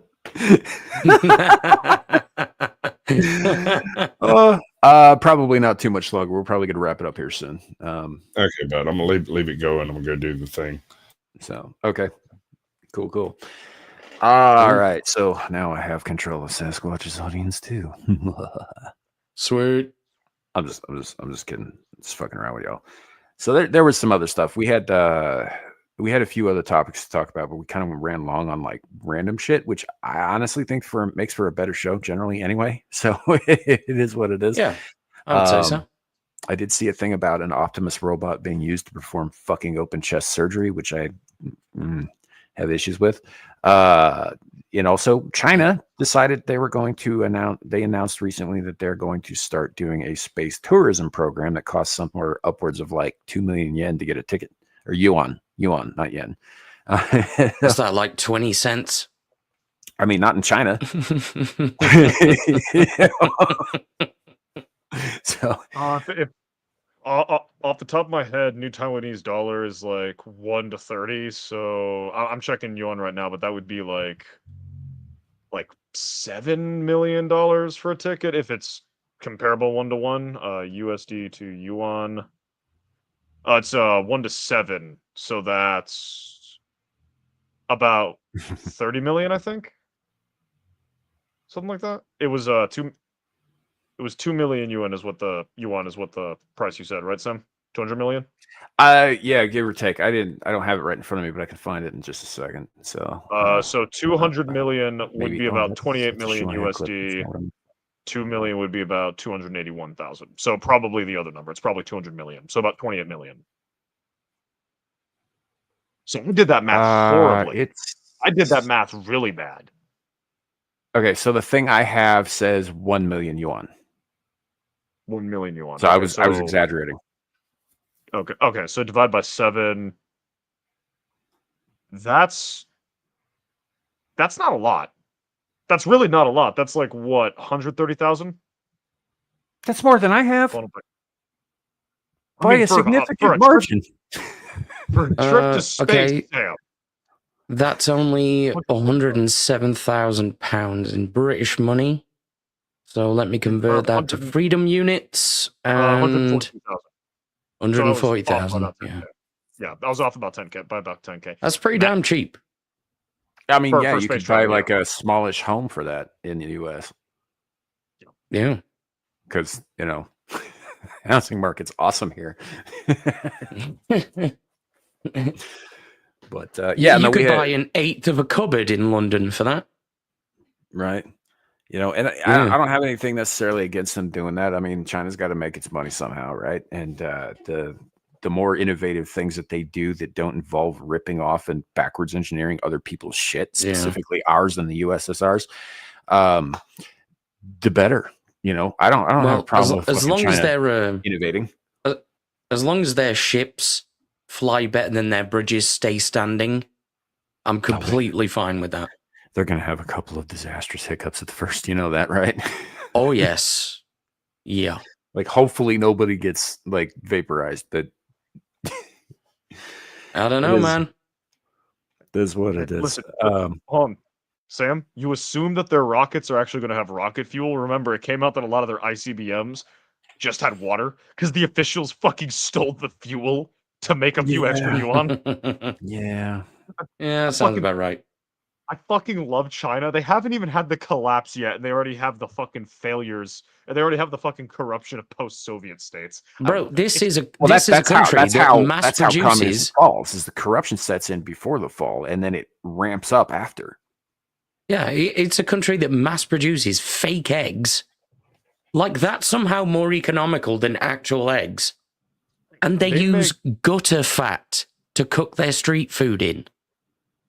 My favorite thing is, like, they will literally build housing. Like, they will build buildings after buildings after buildings of housing. But because of how fucking worthless the average yuan is in country, like in the average wages in country, you have entire like just apartment complexes completely empty because people can't afford to live in them and they're rent controlled.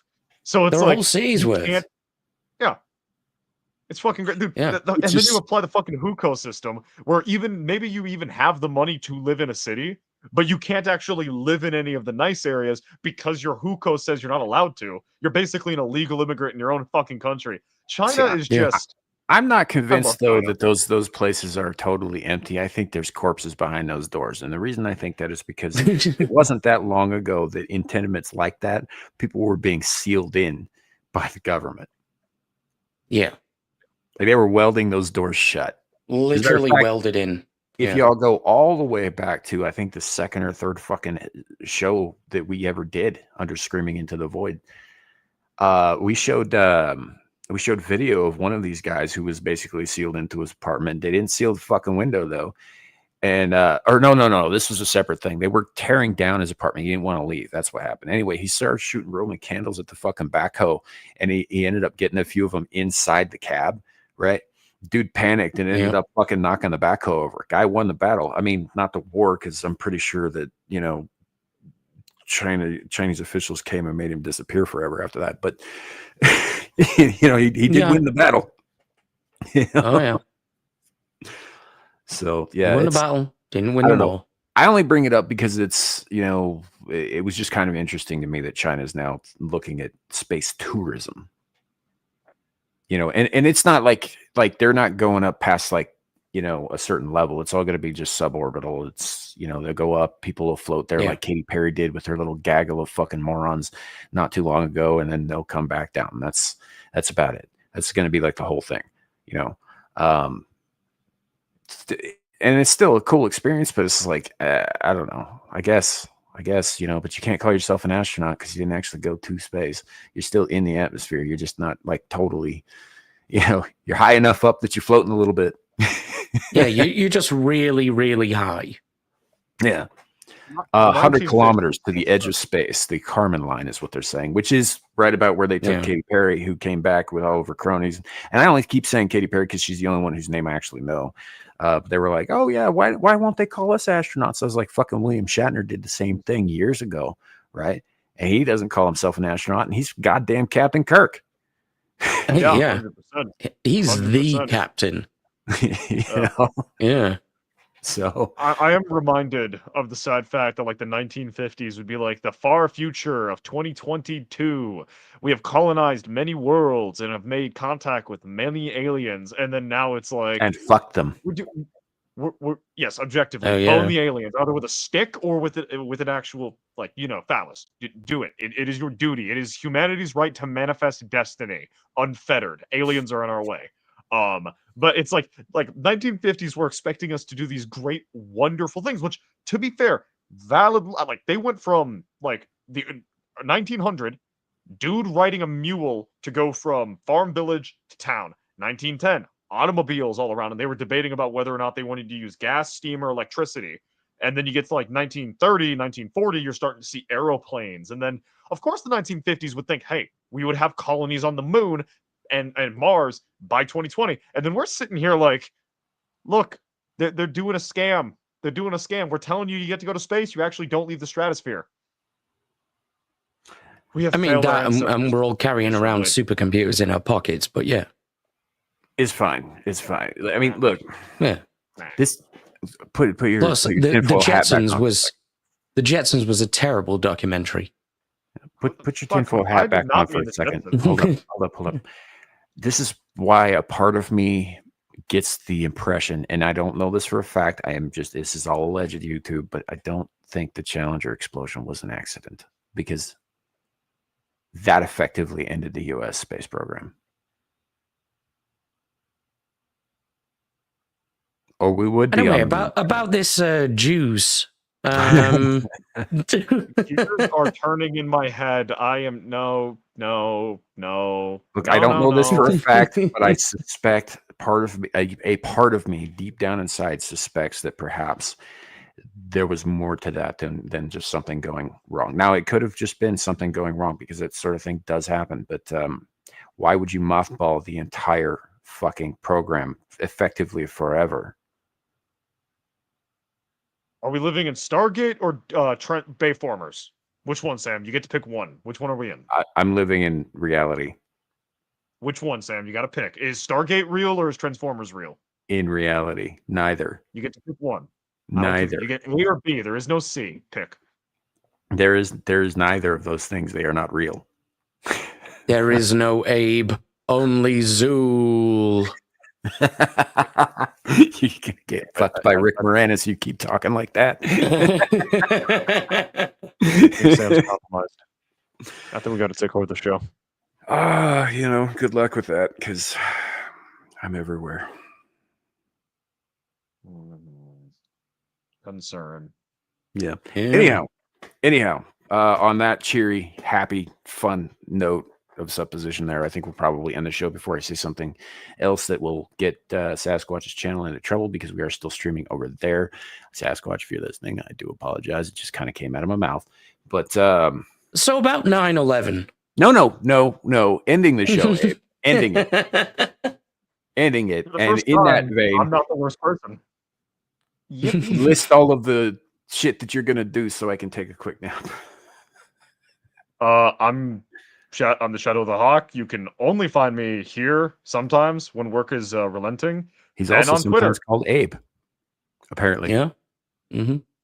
Sorry, no. I did not hear the Abe part. Normally you do like counterclockwise. My apologies. I'll go to the naughty corner. So Abe, what you got? Just go to my Twitter. Abe's gonna get you. You'll see updates about all the shit I'll be doing. I just randomly got my internet back, and I wasn't expecting to have it at all this weekend. So, yeah. Indeed. Well, we're glad to have you back. back as always. What's really funny about that is like that stuck in Abe's craw, and he wasn't able to do a lot of the things he usually does, but it didn't affect his appearance on my channel at all. So, I mean, hey, that's a sign this man is incredibly fucking loyal, Sam. You got to put a ring on that in the Anglo-Saxon like hack silver kind of way, not the gay marriage kind of way. Yeah, I ended up actually missing all of the streams that I could possibly make any money from. And I managed to make it to all of the ones that I don't take a single penny out of. Right. Damn. Skill issue. God that is a damn it. skill issue right there. All right. Well, as for myself, because Abe, obviously he's got a list as long as your arm about stuff he's doing. That's why he says go to his Twitter, because all of it gets announced there. And he's got all of his links there and all that stuff. Actually, your Twitter is not linked below in the description. Only your YouTube channel is. Because I don't. Which ironically is completely empty. Right? Yeah. Right? So, I don't know. We'll figure something out. Yeah, I'll post it in your chat, Sam. I can't post. I'm not a mod in Squatches, so I can't post it there, but I'll post it in yours. So if you're watching on Squatch's side, hop over to Sam's side so you can check out Abe. Make sure to follow him. No, I can Show him fix that. Hold on. There we go. Because I think I am a mod over there. I just got to bring up the stream. So just copy and paste what I just put in the chat, and then you can copy and paste that over there for you. Fucking find the stream first. Holy shit. But yeah. So we'll do that here in just a second. I'll throw his link into the chat there, because Sasquatch usually put it in the private chat, kid, because I can't copy paste from the thing. Yeah, no worries. Only like 2 of the channels I follow are streaming right now, so I can. And that's you and Squatch and like a Fox channel, so we're good. It's right. Literally, it's you, Save a Fox, Nate Petrosky, and a channel I follow for Warhammer memes. That's the only streams I got right now going. Cool. Why did you put the Caucasian Sasquatches? I'm not gonna post his link to his chat. Oh, they know where it is. Like, they're there. Oh, sorry. I thought you meant post Squatch's channel because you couldn't get there. My bad. There's Abe's thing. I'm sorry, man. God damn it. That doesn't help me at all. Because I said copy and paste the link from the Streamlabs, because I posted it in. I thought you couldn't find Squatch's channel. I thought he got like shadow banned or something. No, I'm subscribed to him. I can get right into that. So there you go, guys. His Twitter link there. That's where you can find all of Abe's stuff. Shadoo is around as well. Usually he's on like his 15th account on Twitter though, so don't count on that being only third. Only third. I've been good. I've been good. I've been good relative. I've actually like you probably haven't noticed, Sam, because you mute the fuck out of me. But I've been posting less. Like today's like the only time today and yesterday were like the last 2 times I've really been posting a lot. Right. I'm taking a break. So that aside, that's it. That's all we got tonight. If you're looking for me later, I'll be over helping out on Exiled Lioness 2 in a little over 3 hours. Probably be doing some Sekiro tonight on Samuel the Infamous, and then just like basically game streams from Monday through Thursday next week. Back with Abyssal Musings right here. And we'll see you all then. Thanks for coming. Thanks for hanging out. Thanks for putting up with us. Thanks for listening. And all the good stuff. Thanks to the panelists. Thanks to Sasquatch, especially with the restreaming and all that. He expands our audience a little bit. He does that with everybody he streams with too. He's kind of awesome that way. Yeah. So, have a great night, everybody. And remember, it could always be worse. It could be raining flaming cobras. Bye.